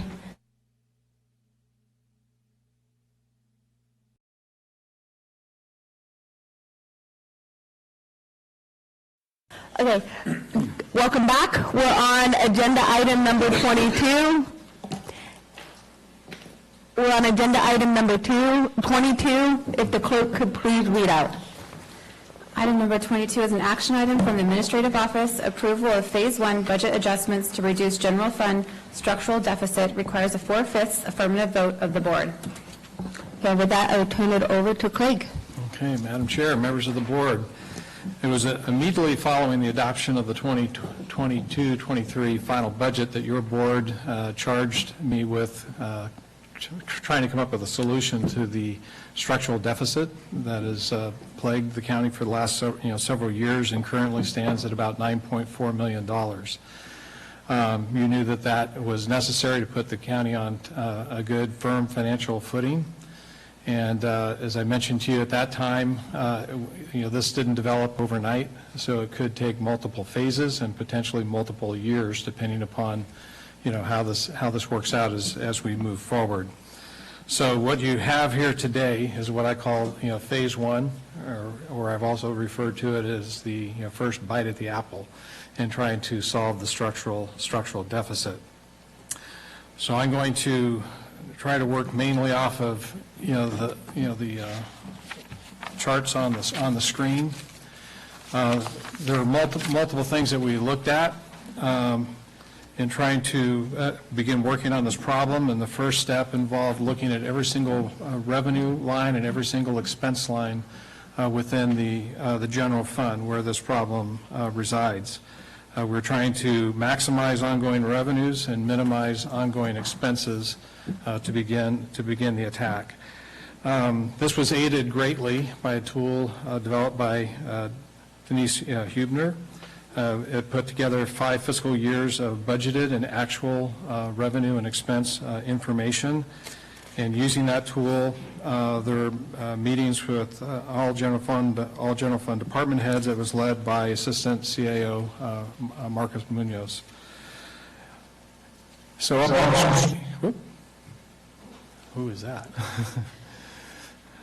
Okay, well, moving on. Anyway, up on the screen, let me just talk about the structural deficit to begin with. What is that? We've covered this before, but for the public, the beginning balance, fund balance for the general fund was $10.4 million. That's a very healthy fund balance. It was mainly created through salary savings over a period of years with some other things. We also, to balance the budget in the final adopted budget, there was a transfer of one-time teeter funds in excess of $700,000. So combined, you had about $11.2 million of one-time money supporting the budget.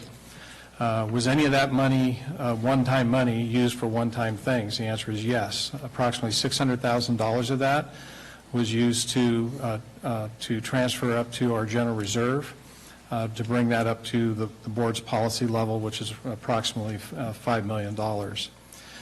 We also established contingencies at your policy level, which was approximately $1.2 million.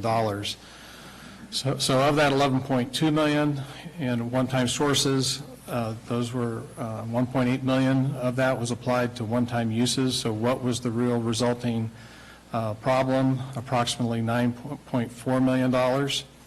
If you look at that as a percentage of the general fund budget, which is $75 million, there you go, thank you. 9.4 million compared to the $75 million budget is about 12.5%. And like I reported before, I've not seen a general fund budget leveraged so heavily in my career than that. So every 13 cents on every dollar, was from one-time sources that you can't count on, year after year. And that's where your board, basically said, fix it. So looking at, the phase one, our first effort, the first bite at the apple. Again, in step one, you can see where it mentioned the CEO staff budget review, working with all of the county general fund, department heads that had county general fund dollars in their cost centers. They looked at every single revenue line and every single expense line, looking for ways to increase the revenues or decrease the expenses in an ongoing manner.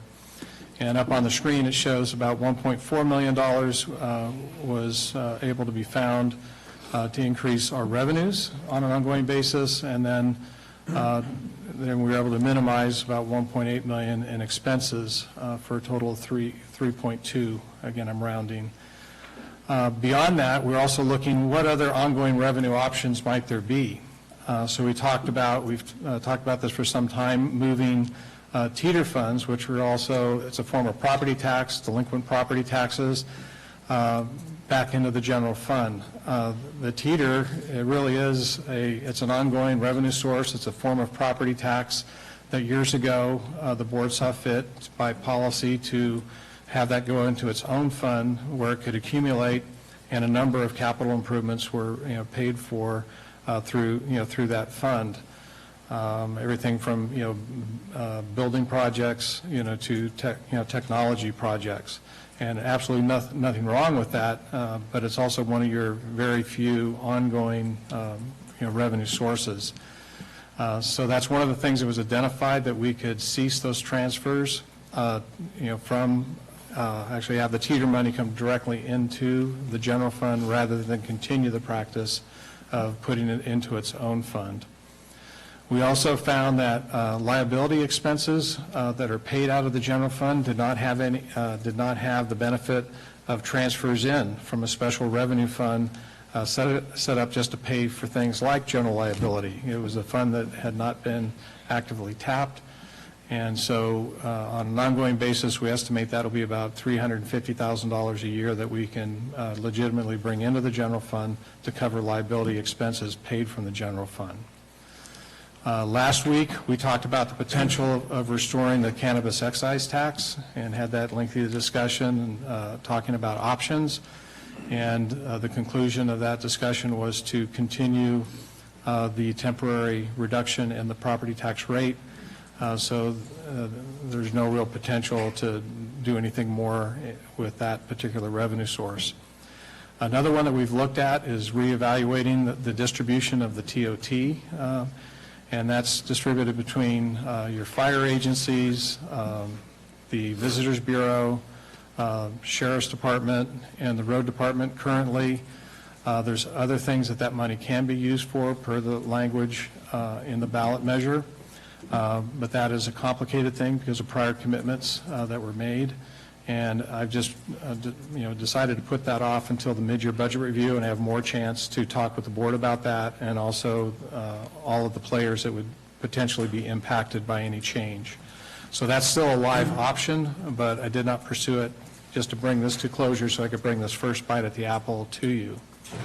So if you put that all together, that's just a couple $1,000s short of $5 million of ongoing solutions to knock the structural deficit down from 9.4 million to approximately 4.4 million.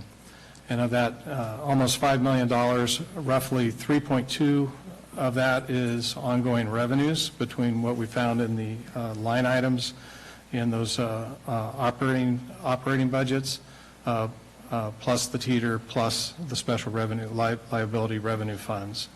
So that's about 63% of that almost $5 million improvement came from revenues, the balance, from reductions in expenses. So something I've mentioned to you in the past, I also refer to this as peeling back, the layers of an onion too, and other different ways you can talk about it. We're trying to expose what's our core problem, and that would put the core problem again at about 4.4 million.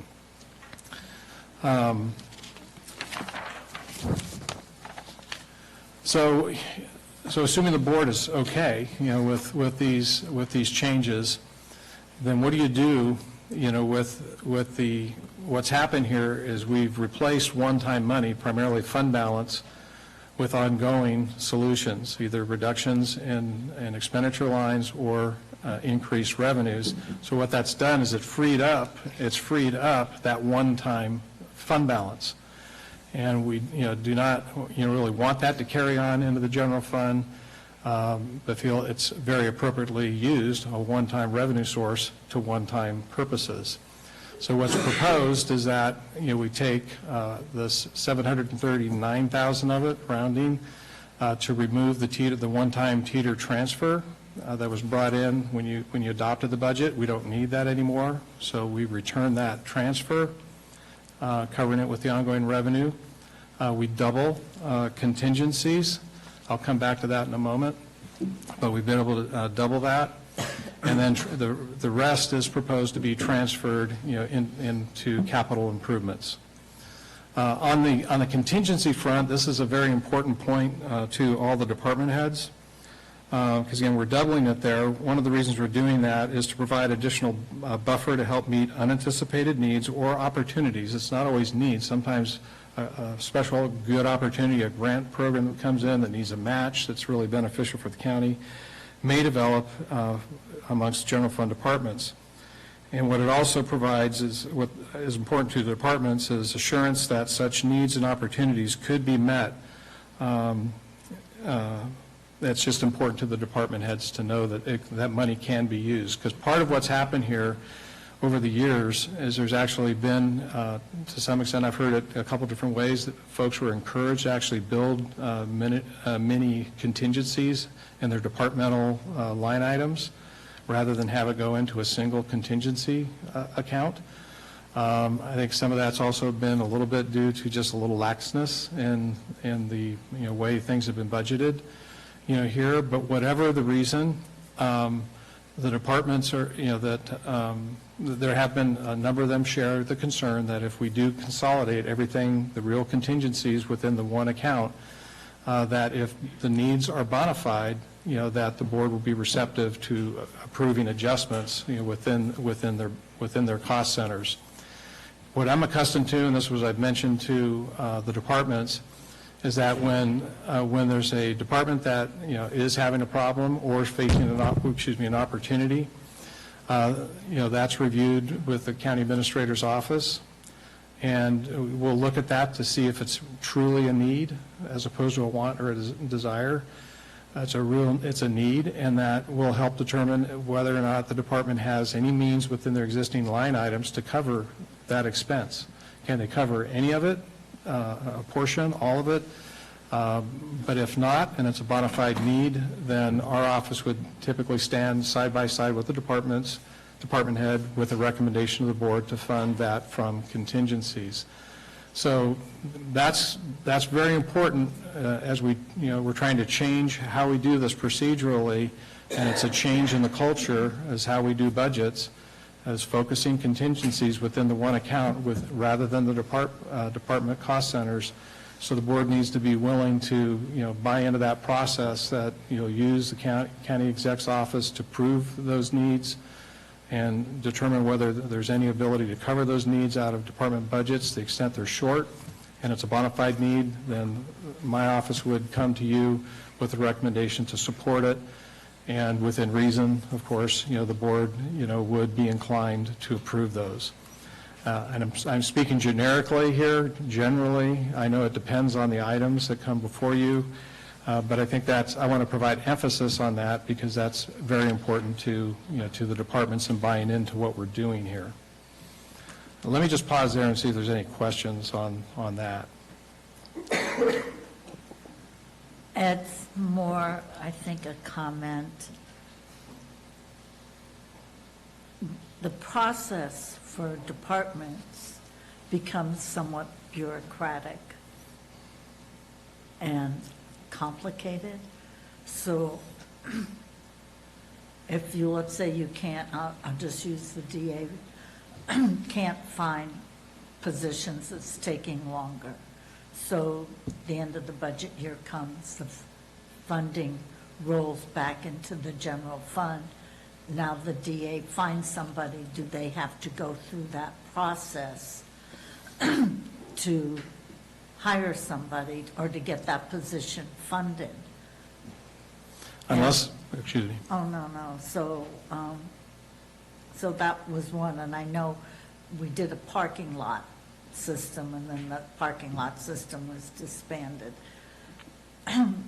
But it just seems like, okay, I don't have it, the money rolls back to the general fund at the beginning of the budget year. Now I've got somebody, I have to go through this bureaucratic process. Yeah.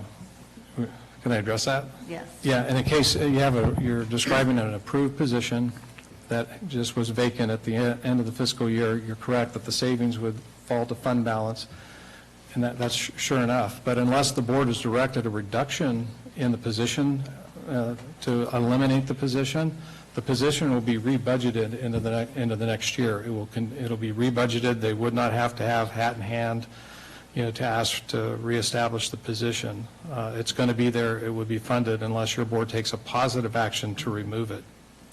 Okay, so if they have vacant positions, those positions can be funded even though they're not filled, if they're approved positions. Right.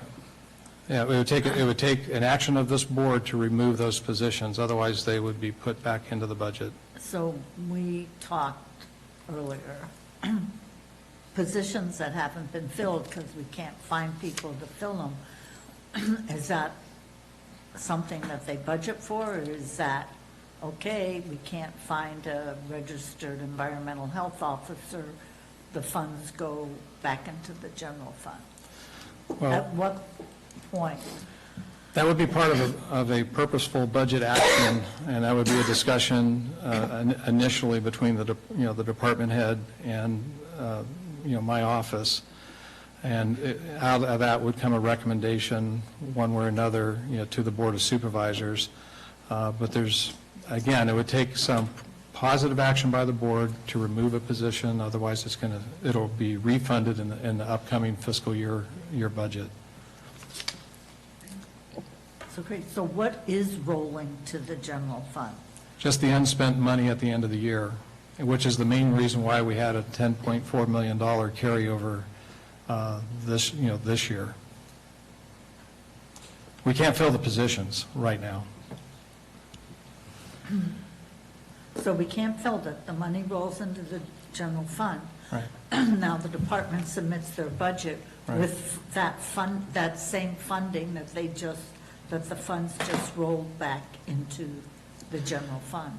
Yeah, what we're trying to do is to make it so that rather than fund those positions with salary savings, we want to fund it with ongoing revenue well, it'll be a balanced budget, so we're in totality of the budget, ongoing expenses will not exceed ongoing revenue. It will not be dependent on one-time money, which is unpredictable. Okay. All right. All right, let me move forward.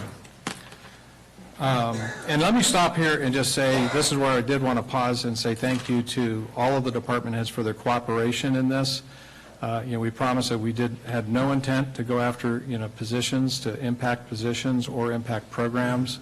I think we held to that, but we couldn't have done it without their help. And also, again, just a nod to, Marcos and Denise and their hard work as well.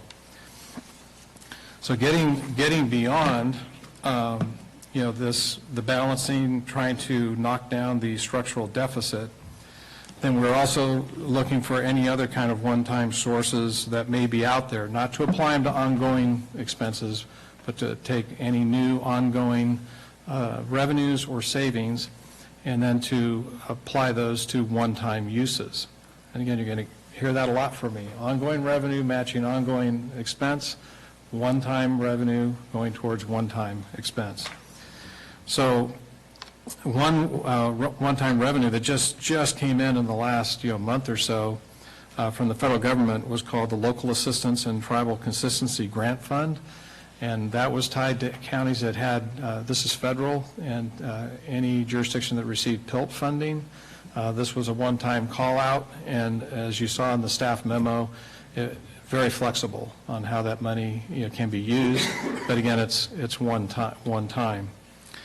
Back to talking about salary savings, I wanted to point out under that subheader, salary savings, you see projected salary savings from vacancies.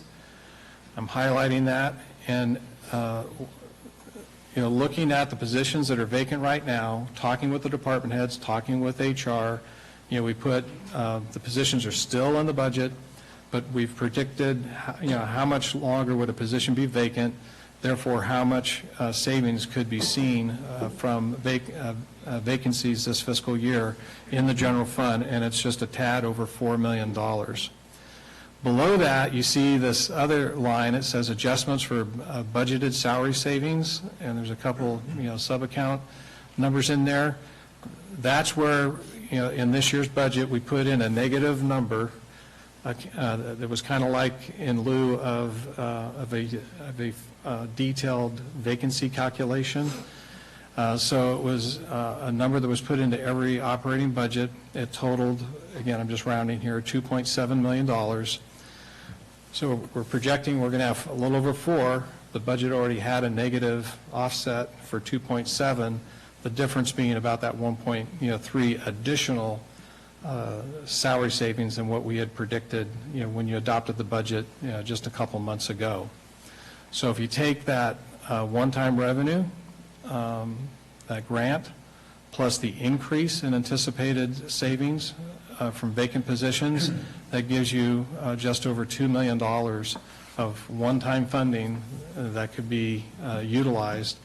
And again, in keeping with one-time money for one-time uses, the proposal is to take that and apply it to capital projects. Let me switch over to the next. Let me see if there's anything else I wanted to cover here. I do want to mention when I say capital projects, the ones that, there's always a lot of different things that we're looking at in the capital world, but in the area of building, right now, there's 4 major things that are out there. One is an upgrade of the electrical plant for this campus, and that's going to be somewhere around $1 million. There's some supply chain issues that are affecting that. And then you also have an item that'll come to your board, your next meeting, is we're actually going to be going out to bid, for the construction of the new cell out at the Rock Creek landfill. And just not to get ahead of that item, but it's a little over $10 million to construct that cell. They have a little under $7 million from another fund that was set aside years before to help fund that cell. But we're going to need a little over $4.1 million of capital dollars to supplement, to provide gap funding to fully fund that cell. Why is that important? If we don't build that cell, we're going to run out of space and we'll not have a place locally to dispose of garbage. So it's fairly urgent, and the staff is on top of that, and that item to approve plans and specs and call for bids will come next week. So that's an important one. And then these aren't in any rank order per se, but then we have the district attorney's new building that we've been talking about for years, and also the animal control building that's been talked about for years. And just as a footnote, for board direction, we did put, you'll see those in your strategic plan specifically called out, saying that there is a commitment to move forward on these buildings. And also next week, there'll be an item on your agenda which is approving a request for qualifications for architects to work on both of those projects. So that's the first step of tangible progress towards those projects. So that's really, those are the 4 big ones, and then there's a whole bunch of little things that we have to do in the course of work. Okay, moving on. So if we do all this is very hard to see, so I'll just have to refer you to, if you can't see that, refer you to Exhibit D in your packet online. But what this shows, there's something on mine, I can't read my own, there, got it. It's showing at the very top, excuse me, there's 5 funds that are called out here. The first one is the Teeter Fund. As it's currently budgeted, the first column of numbers shows a large fund balance in there of $7.5 million. It shows about a 1.4 revenue. It shows a transfer out to the general fund. That's the one that's for our operating budget. And then it shows project expenses. And that big project expense line is the $4.1 million for the landfill, that gap funding, and the balance is the 2.15, which is a myriad of different plant projects that Marcos could regale you, with the details of. The difference is, we would be finishing or closing out that fund this year, finishing off the 2.1 million of the smaller projects, and then moving the balance. We would not be moving any more Teeter, into that fund. That's the column on the right. And then the transfer of the general fund would be eliminated. So that would leave a balance of just under $5.4 million that would be transferred down to a new capital fund, which is the one here at the bottom. That's the last one. It's a new capital fund. It shows the $5.4 million being transferred down from Teeter.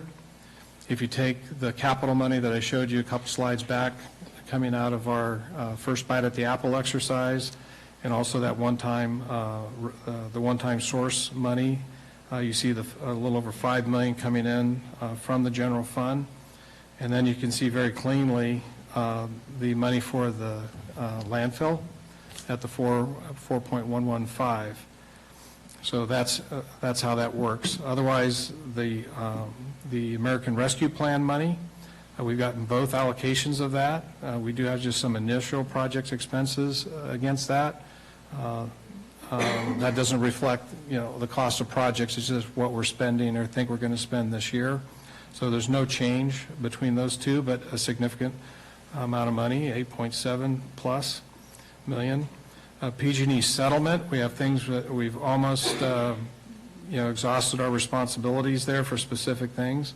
but we're projecting somewhere around 1.9 million that could be used to help fund capital projects. There's a judicial construction fund that has a little over $1 million in it. That money would be, that's the only dedicated money in here that would go specifically to the DA building. But if you look at the very bottom, if we just kept doing what we're doing, we would have amongst all those funds about $13.5 million set aside at the end of this fiscal year. But doing what I'm proposing that you do, you'll end up at the end of this fiscal year with something just shy of $18 million to help fund all of those different projects.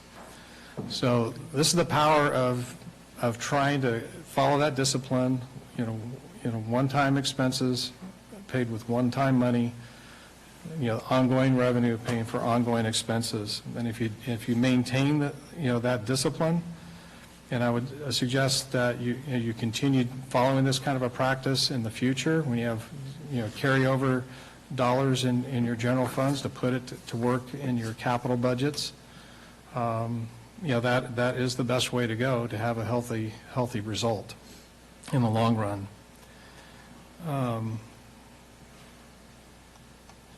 So, in summary, if all recommended Phase 1 actions are approved, the board will have reduce the general fund structural deficit, I'm going to round by $5 million or 53%, from $9.4 million to $4.4 million without impacting staffing or programs. Secondly, you would have increased the general fund contingencies from $1.2 million to $2.4 million.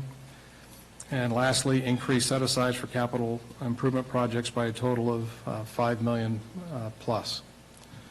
By taking these actions today that don't have any negative impacts on your staffing levels or on programs.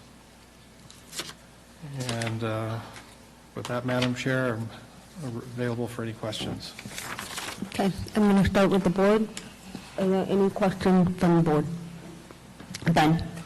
A few things. I talked to you about earlier, Mr. Pedro, salary savings and vacancy savings. These are one and the same right now, 10105801 or 5801 on the org key. So can you clear that up? Because I mean, a lot of this has to do with salary savings and vacancy savings and everything. Right. So you clear that up for me. Yeah, as far as the one-time money, again, this is going to be a practice we want to change moving forward, that when you budget in the future, we'll look at any vacant position as we budget going in, and we'll make adjustments in the salary and benefit line items where it should be shown.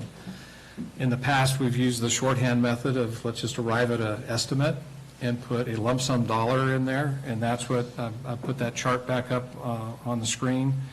In the accounts that you just mentioned, the 5801 and 5400, those were estimates. But we're basically washing by two entries to get to a net of what we're actually going to see by way of increased salary savings. It's complicated. It is cumbersome to even say it because this isn't the way it really should be done. We ought to just have this budgeted right into the salary and benefit lines. But right now we're having to do this big netting of expenses. I don't know if that answers the question. I don't know if Marcos or someone could answer it better than that. I understand. But, if Marcos wants to elaborate on that any further, I'm more than happy to hear it. Good afternoon, Marcos Munoz, Assistant CAO. So in our budget, we have a line item 5801, and this line item was specific to a 5.3% that was put in the budget as a negative number, essentially to account for possible vacancies throughout the year. Additionally, we have 5400, where departments themselves also budgeted vacancies that they may see throughout the year. So together, those line items, I believe it was about $2.6 million, which were already accounted for in the budget.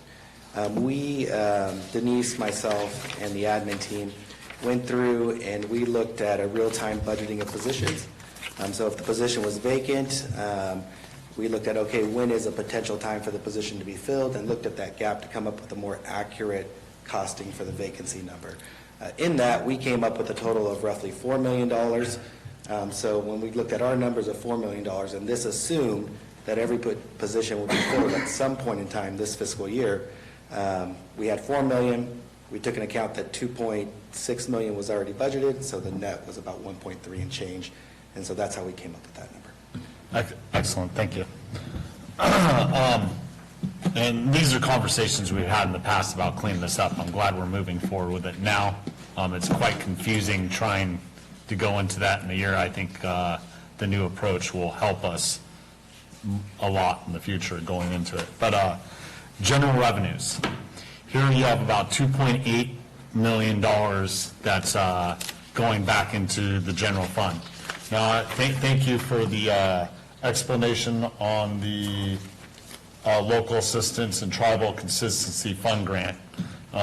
That confused me at first when I look at a federal grant that's going into the general fund, but it's very lenient on how we can use those money, so that's good. But with this, excise taxes, for example, here we're saying we're going to be receiving $1 million more than we projected. Consistently, we moved into our revenues with a fiscally conservative approach, just because we don't have a crystal ball and aren't able to see the future. So with this $2.8 million minus the $662,000 for the federal grant, how can we justify being the 6th month in a year projecting that these are going to go up by $2.8 million and be comfortable with that? Well, the excise tax, that's, again, to be clear, that had nothing to do with our action your board's action last week. That was there was a very conservative estimate made when the budget was first constructed, and we almost met that, this month, halfway through the year. So, we feel comfortable with that, with that $1 million bringing us a total of 2.8, which is still less than we received the prior year. Sales and use tax, we feel comfortable with that number. It was, I remember when Marcos was presenting that, he mentioned that it was, conservative, it could be better, and it seems to be that it is coming in better. Same thing with franchise. The penalties, secured taxes at your teeter, and that's based on, the trends that we're seeing. So that's looking good. You already talked about the one-time grant. Again, we're eliminating, the transfer from teeter, and then just a small adjustment in the settlement and adjustment. So that feels like a good, solid number. Okay. Basically, everything else you've explained with your, but it's, going into general revenues, typically a fiscally conservative approach is the safest, right, just because, with the fluctuation in the market, who knows what's happening in May. Right. Just to jump on the revenue discussion a little bit, because in the discussion with department heads, they're asking, we thought you'd mentioned, when you started this exercise, you're going to look for revenue solutions. And we really have. And, back to the improvement in the structural deficit, like I said, about 63% of that is new revenue, or realigning, in some cases, revenue like teeter, as an example. In the staff report, mentioned, there's going to be, this is phase one. Phase two, we want to bring that back to the board in conjunction with the mid-year budget review at the end of February. And we will be looking at a number of revenue sources, like I'll bring back the TOT for discussion, bring back a discussion of what's available potentially in your special revenue funds. Kathy Gomes has been very helpful in helping us walk through that. And also, talking, with the sheriff's office, they should have approved contracts for that additional jail bed money that they've, spoken about. And, so we look forward to full budgeting of that new revenue source. That, again, the sheriff went out and found. So good for them. That doesn't mean that's the only thing we'll look for in Phase 2. We'll look for other opportunities, but you can hear where I'm going. I'm looking for revenue solutions rather than expense reduction solutions to the extent that I can. After that, then we'll just have to look at both sides of the equation, getting into a third phase, revenues and expenses, and just take, a gauge of the board, how aggressive do you want to be one way or the other? Is this something that we can resolve as you prepare the 23-24 fiscal year budget, or is that something that should be spread out, for maybe an additional year? So the job isn't done. I think we've made great progress. And again, thanks to the department heads for their hard work and teaming with us and putting that together. And I'm not done yet. We're going to see what we can do to keep whittling this thing down. The last question I had was pertaining to the next cell in the landfill that you brought up and the maneuvering of contingencies in Teeter here. So you allocated a certain amount to that, and that's going to be brought before us next week. So now it fluctuates. We were in somewhere in the vicinity of $7 million for the landfill. That was specific money, and we know that we have to take a look at our fees over there, which is one of our revenue sources, right? Although specific, and that we were running a structural deficit with the landfill at the same time. So next week, when that's brought before us, will we see numbers based on what the proposal is and everything else, or, Well, the cost side, you'll have the engineer's estimate that, that breaks it all down.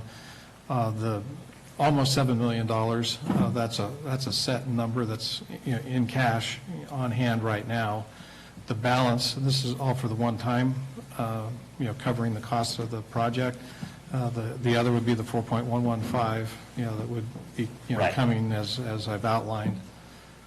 And then later in the year, back to you were talking about fees, they do have, I'm sure you recall that the board's approved that we have consultants on board that are looking at all of our fees, and those should be brought back for board action by the end of this fiscal year. Okay, thank you. Jack? Thank you, Craig. And this is great. I mean, we took the first bite of the apple, as you said. We took care of some of the low-hanging fruit. I want to make sure that before we move the funds through this action item on the PG&E settlement, we've got a contingency on 5990. This board set aside for audit by the Inspector General. Right.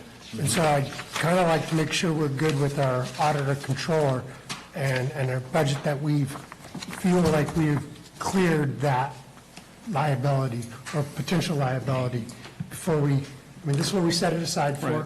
I'm not opposed to it. I just want to make sure that before we do that, we're good. Yeah, that's why it's shown as a negative. Those are all set-asides, so we don't spend any of that. Okay, so that's set aside, all right. It's a great. set-aside. Right. Because Denise has given us such a great accounting of PG&E funds. I actually feel like I know where everything is. So thank you, Denise. And okay, thank you. Are there any other board questions? None? Okay.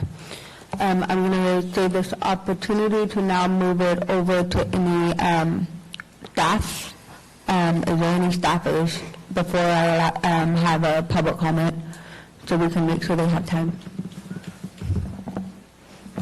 Good morning. Good morning, Madam Chair, honorable members of the board. Under Sheriff Rochelle Whiting with the Sheriff's Office. Our elected Sheriff Rick DiBasilio is with us online as well via Zoom. If it's allowed, or if we can open up Rick's link to allow him to comment. Since we're in person, he asked me to comment on this item. Rick, I believe you're unmuted. Can you switch him so we can see him? Hold on, we're going to get you up on the screen here. Okay. Can you hear me? Yeah, we can hear you. There you are. Okay. You're up, Rick. All right. Oliver, shall go ahead and start, and if I need to dig in, I will. Thank you. All right, thank you, sir. We appreciate the work that the County Administration Office, Marcos and Denise and everyone that did to figure out possible one-time savings to reduce the structural deficit. The CEO has been talking for some time about this first bite of the apple, so we finally get to see what that entails. It's unfortunate we only had a couple of short weeks to review the proposal. However, we were able to meet several times with the county administration staff, and what you have before you today is a result of a lot of work that went into reviewing this and what was brought to you today. The Sheriff's Office is one of the larger county departments, both in number of employees and the budget. The total amount of what's being referred to as budget changes is a reduction in our Sheriff's Office budget totaling just a little over $1.7 million for this year's budget. If reducing the structural deficit, with all due respect to contingency planning and capital projects, if reducing the structural deficit gets us any closer to giving our employees the raises that they deserve, then the sheriff is willing to work with staff as a part of this collaborative effort to figure that out. Just to reiterate what the CEO said earlier, the majority of the money that's being captured out of the Sheriff's Office budget today is from salary savings and contingency planning. With the removal of that contingency money from our budgets, we've already expressed to the CEO's office and that we will try and work together if things come up that we no longer have in our budget. That means if there are any extensive prisoner transports, need for helicopter services, long-term hospitalization of inmates, or any major facility repairs, that's something that we can't plan for, but we had built in, as the CEO referred to, as many contingencies into our budget.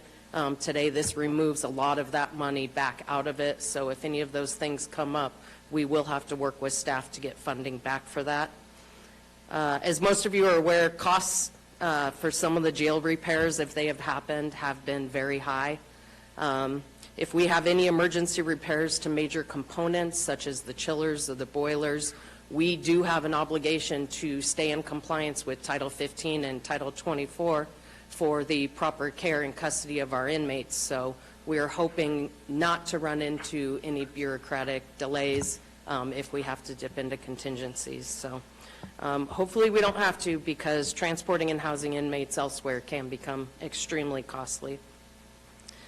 Some of the line items have been reduced in our budgets, so it's not catastrophic, but to take out $700,000 from our budgets and say it's going to have absolutely no effect on services and programs isn't completely accurate.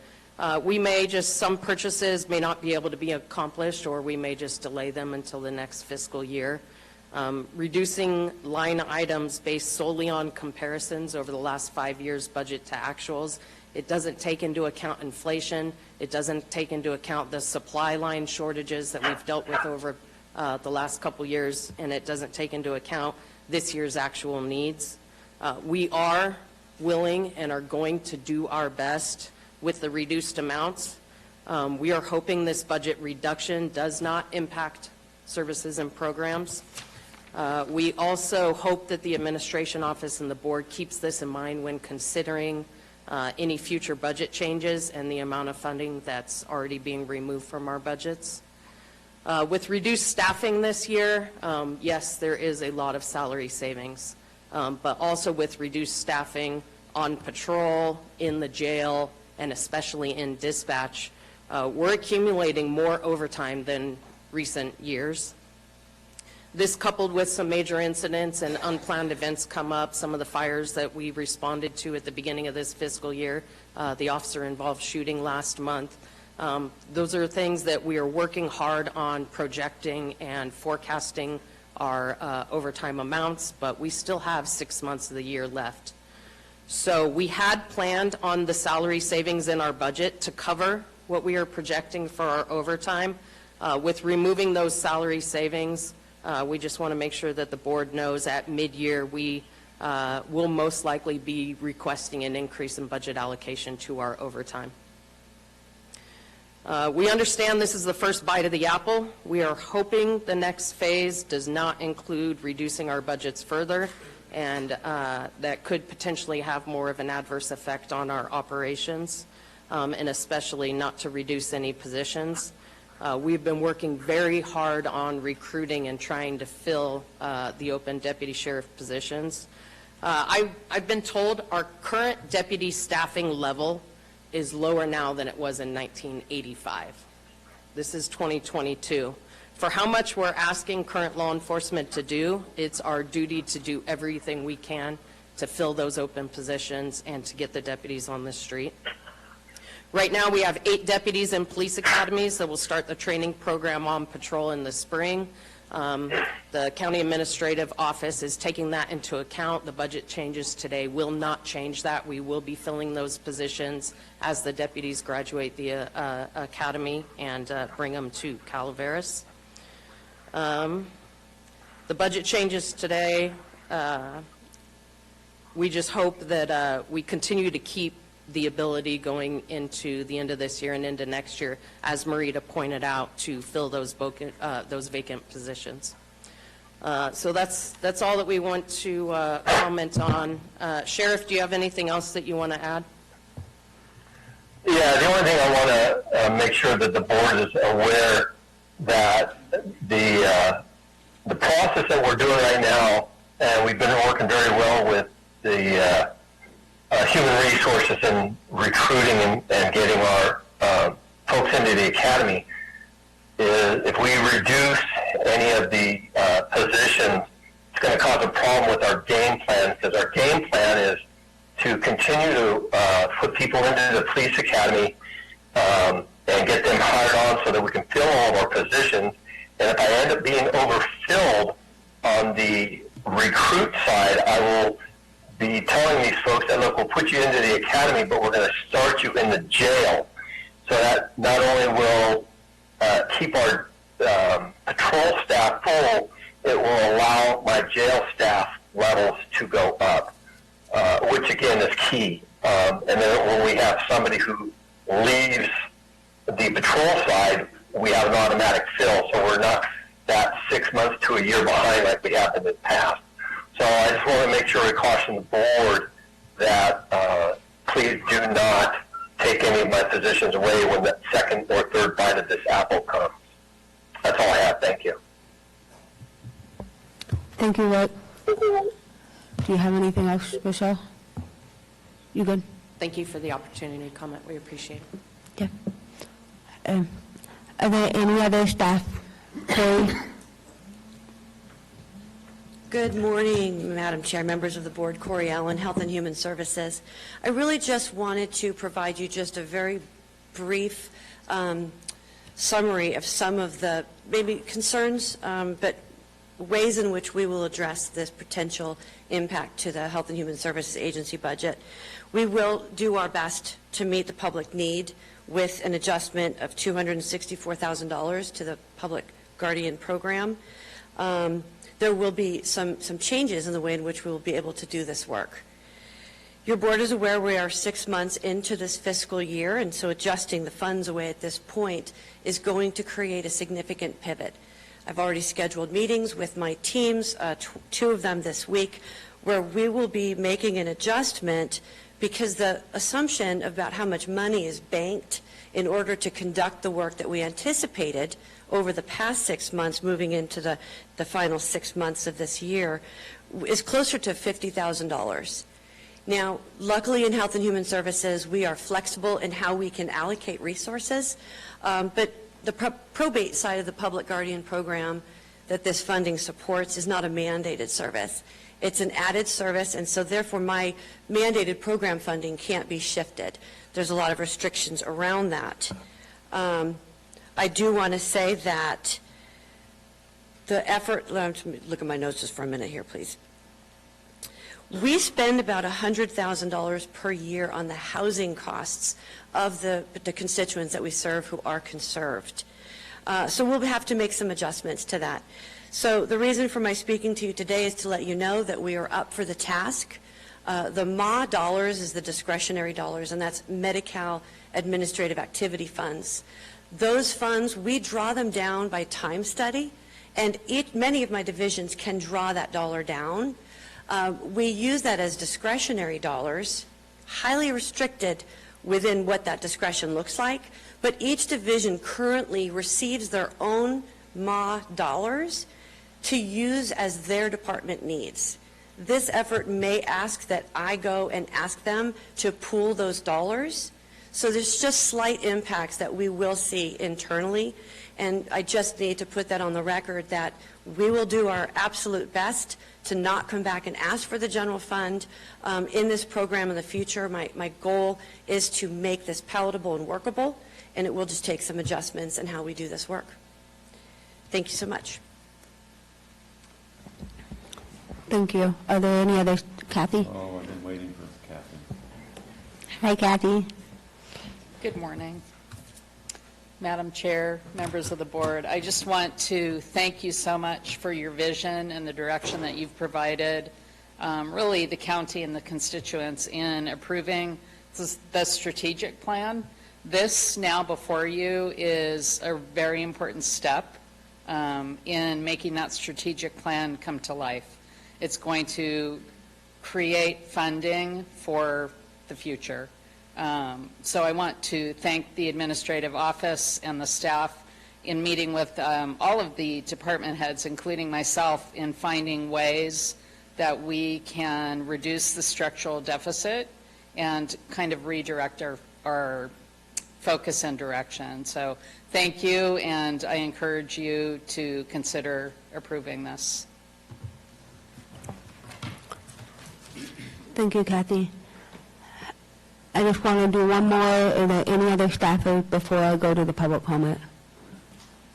I'm not seeing anyone in the room. Just to verify with the clerk, is there anyone raising their hand for staff? There is not, no. Yeah, I'm not to public comment yet. Okay, so staffers, there's no raised hand for staff? There is not. Okay, so at this time, I will move it to public comment, and I'm going to start in the room, and then we'll move back over to Zoom. Okay, so at this time, we have public comment, and please be mindful of the light on the podium. Thank you.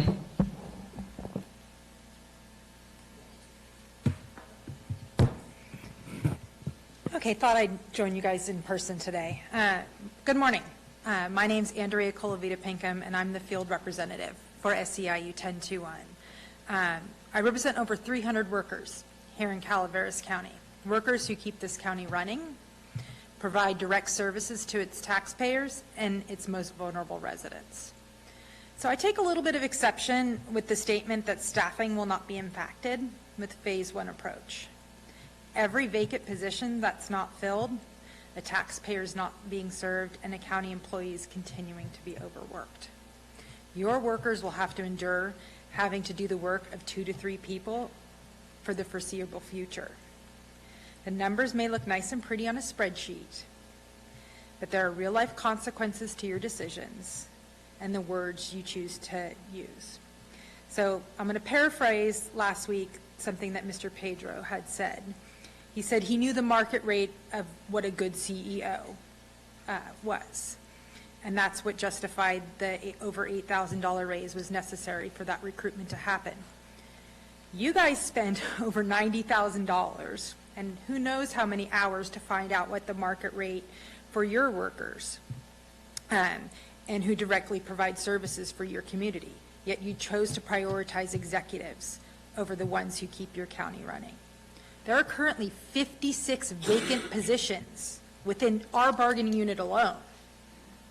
Okay? This includes several public health nurses, social workers, road maintenance workers, library branch assistants, a fire prevention inspector, mental health clinicians, and that's just to name a few. So I guess it's not relevant what the market rate is to recruit and retain those positions as long as we get our CEO. Be aware of the message you're sending your employees in your community. Whether you intend to or not, you're telling them that they get to keep plowing away and not receiving services while the board prioritizes executive pay, you get to just shrug your shoulders and say, can't fill the positions now.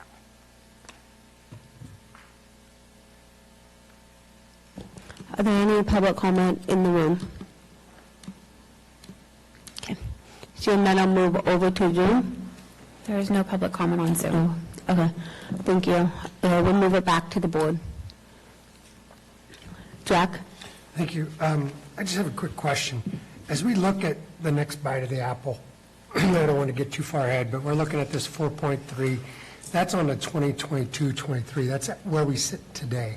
So that number doesn't take into account the salary increases that we've already negotiated and come to terms with all our unions going forward, right? So that number is going to go up, I'm assuming. Just trying to figure out how we're going to begin getting our arms around the next bite. Yeah, the COLA increases that were intended for this year are built into the numbers that we're dealing with for this year, but yes, we'll be adding about $2 million a year for the next 3 years based on the existing contract. $2 million? Roughly. Existing contracts. Contracts, correct. Those are already Yeah, cooked. baked into the cake. Thank you. I'm going to piggyback off of Jack's question. So with that already calculated into the future, that does not consider revenue with all of the other expenses going forward yet.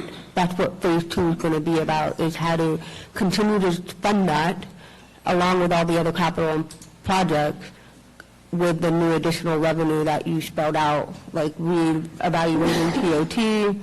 Ben brought up the landfill fees to keep that open and operational. So that's going to be part of what, to support that and find other revenues. Right, we've got to reach level with what we've already committed to, balance it, but then moving forward, whatever you approve in the 23-24 fiscal year, we need to make sure we have the ongoing revenue to cover that ongoing expense, which is going up. Thank you. Marita? Since this is the last time I'm going to have the opportunity to talk to the sheriff about his budget, I want to reiterate what the CEO said.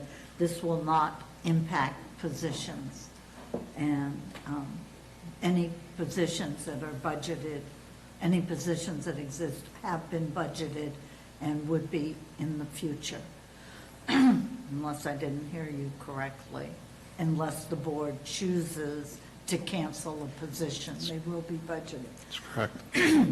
Getting back to the sheriff, I have to say the dialogue is a lot different than I've heard in the past.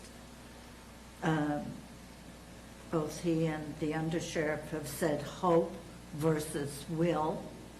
I thought that was a positive step. And could have versus will have. In the past, it's always been doom and gloom and rape and pillage if you cut our budget, and now it is, we hope that we can contribute to the structural deficit, and if we need help, then we'll be able to come forward and ask for it. And I think that's really positive. I'm happy to hear that. So, Sheriff, thank you. I hope you have somebody looking at your budget next year. Ms. Callaway, if I could, for the past 6.5 years that I've been your folks as sheriff, as you well know, I've worked very well with all of you, and I will continue to do that. I just throw caution to the wind in the sense that I'm always optimistic. However, I still need to make sure that I protect all of our constituents out there. And I know that you guys have always done the right thing and will continue to do that. And it's been a pleasure working with you. I'm sorry I won't be there for your send-off next week. But I want to say thank you very much for working with me and giving me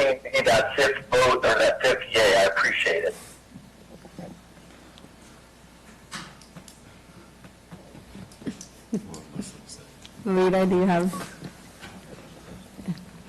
Thank you, Rick. Madam Chair, if I could Yeah. just mention, I do want to, I think, again, I've already thanked all the department heads, but I will say that the discussions I've had with the sheriff and his staff, they've been honest and direct and constructive, and that's where we want to keep it. Are there any other board members? Okay.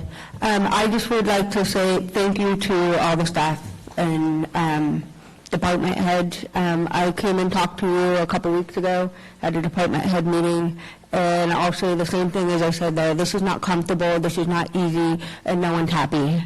And we've heard you, and at the same time, we thank you for your ability to work with the CAO's office so we can start doing what we just passed earlier. Because at the end of the day, we can't do this without you, and we're not done. And I hope to work with the CAO's office and each of the department heads to have that meaningful, constructive conversation and being direct and honest. And as we move forward, we really not only hope to support you individuals, but as a county as a whole to ensure that we're providing the facilities, not only that for your staff, but also for constituents to come and to do your jobs easier. But it's going to take some uphill battle before we can see this all level out. So again, thank you for your working ability to work with all of us to get to this first step as we continue with this conversation. So with that, we do have, this is an action item. So I'm going to ask for if there is a motion. Madam Chair, I'd like to move this item. I think this, I want to thank the CAO and the administrative staff and all the department heads that have been collaborating and working together across the county. This is, this is part of our word moving forward so that we can address those salary issues from the bottom legitimately, moving forward. So this is our first step to keeping our word, and we're going to build off of this, and I think this is going in the positive direction so we can address everybody when it comes to salaries moving forward. So that's my motion. There's a motion. Is there a second? I'd like to make a second, and I'd like to make a comment that I appreciate all the hard work that's gone into it and the partnership with all our department heads. It's pretty impressive. We now have a strategic plan, which I think will guide our budget choices, because that's what we're going to be facing next, is putting our priorities to the numbers. And I think that will be a harder lift, and we're all going to have to make those hard choices. So I appreciate all the work that's gone into it. It's amazing how we've moved from September to December and been able to get this in order. And with that, Madam Chair, I second the motion from Supervisor Stopper. There's a motion and a second. All those in favor? Aye. Any opposed? Seeing none, 5-0. Thank you. Next on the agenda, we have supervisor announcements, and I'm going to start with Supervisor Callaway. Last Saturday, I was at the Valley Springs Parade. I want to thank Supervisor Stopper and Tuffanelli for a really great event. It was a lot of fun being there and seeing. In fact, I even ran into people I knew, which was somewhat surprising. But it's nice when supervisors get out of our little districts and go elsewhere. So y'all did a really good job. I had a Mountain Counties Air Basin meeting, and we hadn't met in 2 years, and really what we did was approve the budget, which hasn't changed in 2 years. So there is no cost to the county going forward. And that's it in terms of requirements. Thank you. Supervisor Graham-Indy. I will be attending RCRC, Golden State Connect Authority, Golden State Finance Authority, and all the other authorities that sit under the RCRC banner tomorrow. Should be a very long day. That's all I have to report, but I would like to encourage everybody to shop at your local stores as we go into this holiday season. There is no more COVID life preservers out there for anybody, so get out and support your local businesses. Thank you. Vice Chair? I have a Mountain Counties EMS agency meeting on Thursday. We'll be discussing a lot of things, and I'll report back on the 13th on the outcome of that meeting. Doctor? I would like to reflect Ms. Callaway's words when it came to the parade. Thank you, Gary, for working with the owners of Grocery Outlet and the Valley Springs Business Association putting that together. Thank you for the opportunity for letting me be one of the judges this Saturday. It's a privilege, and it was a really good event, and thank you for the success. I'll be attending a CSEDD, Central Sierra Economic Development District meeting this Thursday. We'll be working on SEDS, update on SURF funds. We're moving positively forward in multiple angles here. I'm hoping to see the realization of success sooner than later.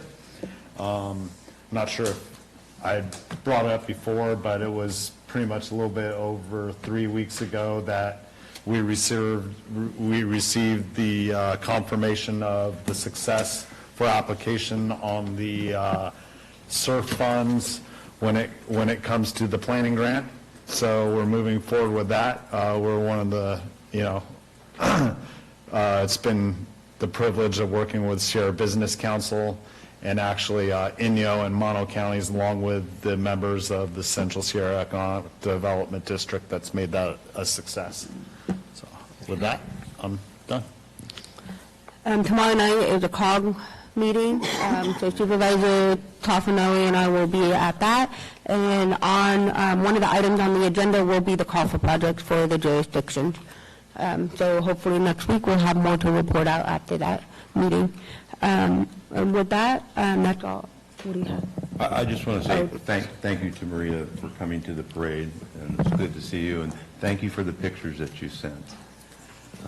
It was a good time, and it was a good parade, and I think everybody that was there and involved in it enjoyed themselves, and it was a good thing. So thank you. With that, we will end the meeting just in time for lunch. So everyone have a good rest of the day, and we'll see you next week. Bye.